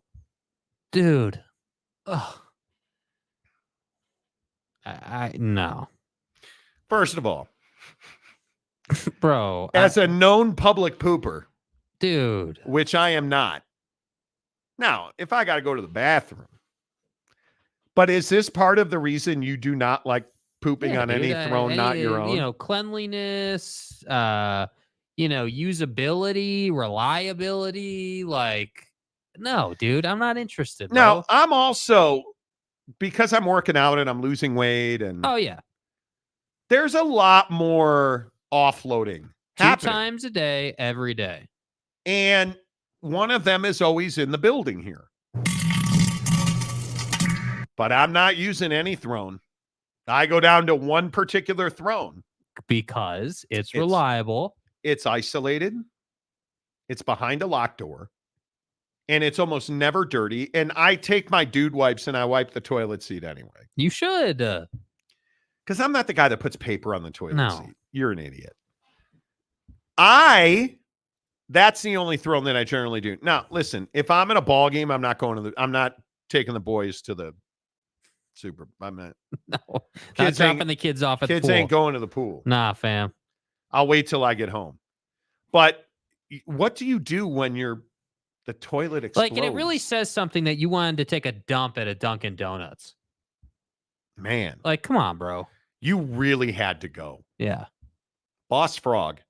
8 Bojangles like 10 times. Okay, I need to stop the show right here. I've never had Bojangles. I need it in my life because it is supposedly amazing. It was spectacular. I need some Bojangles in my life. They have them here. No, they don't. Yeah, they do. Do they really? Yeah. Maybe we'll have to frequent that at some point. It's fair. They should LeBron. Okay. Whatever that means. Gumby fresh out. I got used to using seat covers in college. Oh. Man, you really think that paper is going to save you, bro? Gross. Sergeant Green, blueberry donuts are a game changer. I know. Yes. Dunkin' is garbage, OG Gary says, apparently. There's a reason I get gas at Cefco or QT in Texas. The bathrooms are always clean. QT is the, you know what the other thing that we need to talk about? Los Angeles has a real problem with shitty convenience stores. How come there's no QTs in LA? How come there's not, like, the convenience store in Los Angeles is 7-Eleven. Mm-hmm. How come there's no QT or Maverick or... There is not a single good convenience store in LA. Loves. That's a truck stop. Yeah, I know, but they have... They're not in the truck stop conference. Well, that's a good point. My bad. My point is, a Love's would be tremendous. But if you have to offload your freight in an emergency situation, it'd be nice if there was a QT. If there was, and it's been since I moved away from Arizona that I've been to a QT. I need them in my life because they're amazing. Mm-hmm. When's the last time you were at a QT? A week ago in Kansas City. You're a cock. Anyway, the point is, Maverick is amazing. It is. It is the best convenience store in Utah, Arizona, or Nevada. But, dude, I got to tell you, man, I don't know what Creflo Dollar is. I believe that's what Cefco, Creflo Dollar now is owned. Bro, Creflo Dollar owned In convenience. God's name, image, and likeness. Creflo Dollar, he licensed his name to some convenience stores. Damn. Hey, man. God bless. Bathrooms and convenience. I do not go to bathroom. This is a code 10 abort. I'll stand and empty the tanks, but I will not sit and offload freight at a truck stop. Not doing it. Yeah. I am not doing it. Nar. Buc-ee's will change your life. See, everybody says that. Next time we've got to go to a Buc-ee's.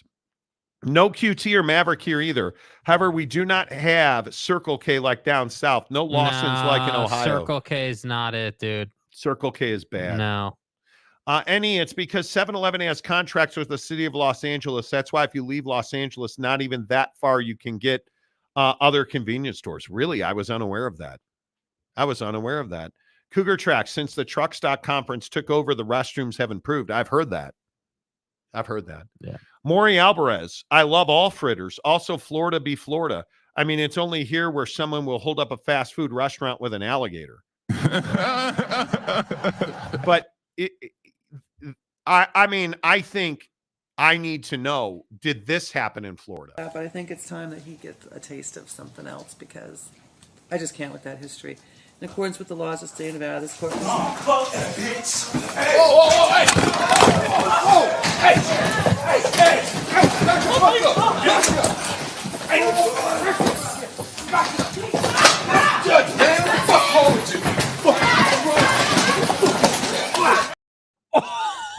Dude, the haymaker at the end, though.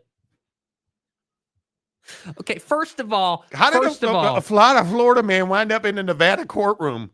But you guys, just hold on it. Watch the leap over the bench. But I think it's time that he gets a taste of something else because I just can't with that history. Listen to what he says. The laws of the state of Nevada, this court... Look at the...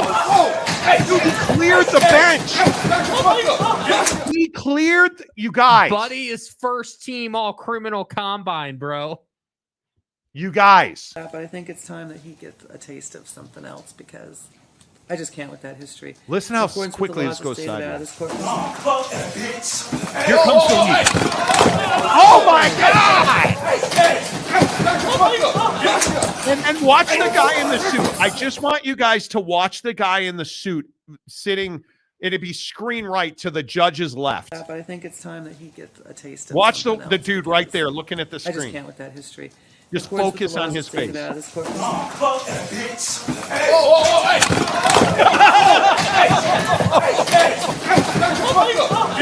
watch what that guy does. Just watch. He's going to start letting him go. He was going for a ride right there. Oh, dude. Bro. What the hell was that? The commitment to the jump is impressive.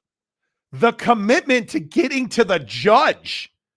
You got to have cojones and no brains to go after a judge. When you're drop that mother. Dude, you're going after a judge, and he was just like and you got to go watch the full video because he says, I'm a changed man. I'm no longer using drugs. And then the judge chimes in and you hear what she says, right? But I think it's time that he gets a taste of something else because I just can't with that history. In accordance with the laws of the state of Nevada, this court... I'm for real. I'm for real. Then the other part of this, just from now on, watch the judge's face. I want you to stare at her face. But I think it's time that he gets a smiling. Taste of something else because I just can't with that history. Watch her face. In accordance with the laws of the state of Nevada, this court... And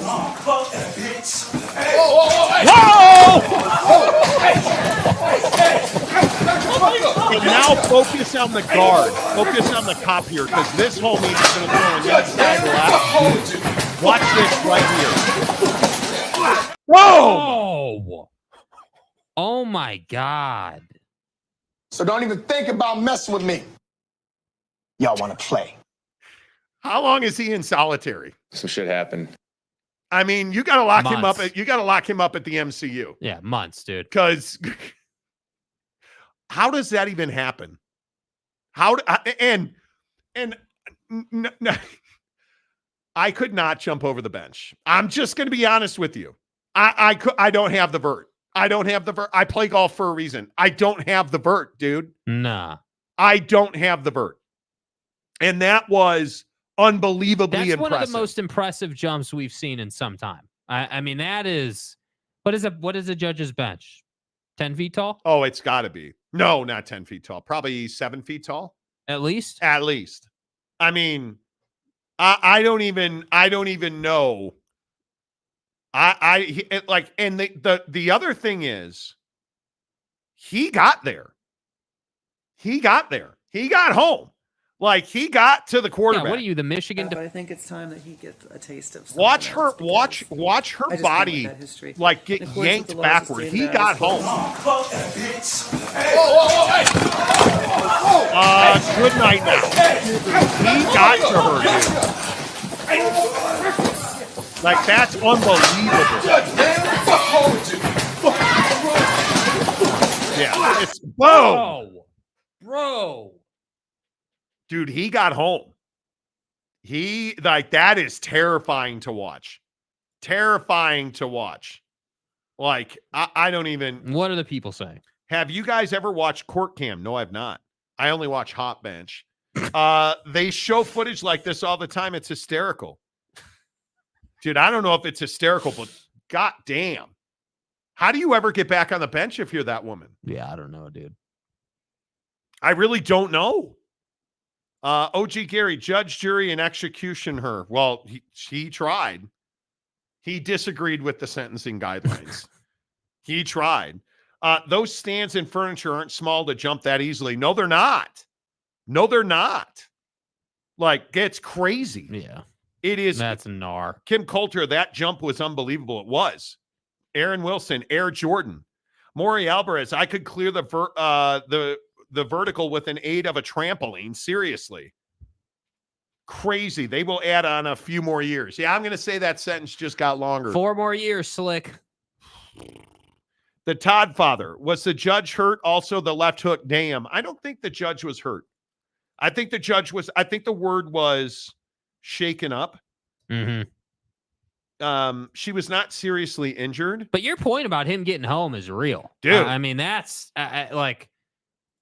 good Lord. Yeah. The moments after defendant in a felony battery case tried to convince a Nevada judge he was turning his violent past around, he leaped over a defense table and a judge's bench, landing on top of her and sparking a bloody brawl. That's crazy. Ain't no reset. Judge Mary Kay Holthus falling back from her seat against the wall as the defendant flung himself over the judge's bench. grabbed her hair, toppled the American flag. The judge suffered injuries but was not hospitalized. The defendant, Deobra Delion Redden, 3 names. Who the fuck are you? Always 3 names. Was jailed on $54,000 bail and refused to return to court on Thursday on new charges. So a judge rescheduled his appearance for January 9th. He's 30, faces 13 counts, including extortion and coercion with force. 7 of the new counts are battery on a protected person, referring to the judge and officers who came to her aid. Oh. Some who were seen throwing punches in the courtroom, including one marshal, was hospitalized for treatment of a bleeding gash on his forehead and a dislocated shoulder. Damn. God damn. District Attorney Steve Wolfson said the suspect's criminal record is marked by mostly violent offenses, including prior convictions for 3 felonies and 9 misdemeanors. Can't imagine why this guy would do such a thing. Here's a shocker. The defense attorney, Cesar Almasi, declined to comment Thursday. Nah, bro, we're not touching that one. Nah. Okay, we got to run this back just one more time. I got to see this dude clearing this bench, dude. Nah, F you, that B. That's got to be a drop, Jake. Yeah. Can we play just I was debating this, OG Gary, because it's a little fuzzy. You know, it's kind of hard to hear. But I think it's time that he gets a taste of something else because I just can't with that That's history. a drop. In accordance with the laws of state of Nevada, this court.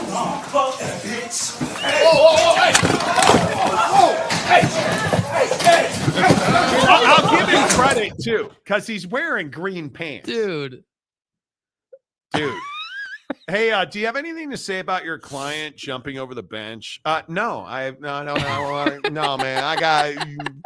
Who the fuck is that guy? Did you see his vert? I'm not going to say nothing because, man, that's absolutely wild. And that's what's happening. Lincoln Riley just offered him a scholarship. Oh my God, that's got to be a drop. Eric Wasikowski for $5. Next poll you guys should do is more political. Is no more political talk. 2024 being a tense year, we need a break. Yeah, no, we don't generally do it much. Yeah, and there's a lot to talk about. That wrong show. Gumby nailed it. Yeah, that's right. Offer him a scholarship. Gumby says, "Fight on, good vibes." I agree. Good vibes. Good vibes by all, including the advocates. TheAdvocates.com. The best injury attorneys in the business. You get hurt jumping over a judge's bench, you probably don't want to call the advocates. Don't call the advocates because, yeah, it's your fault. If you've been in a car wreck with all this winter weather that's coming, get to TheAdvocates.com. They're the best injury attorneys in the business. They have empathy for you, and most of all, they can employ that empathy because they have experience to handle whatever you are dealing with. TheAdvocates.com. Chat with an attorney live online for free. 365, 24/7. TheAdvocates.com. Don't forget tomorrow's Giving Friday. $100 Amazon gift card. Show me your bucked up. Until tomorrow, say goodbye, Jake. Goodbye, Jake.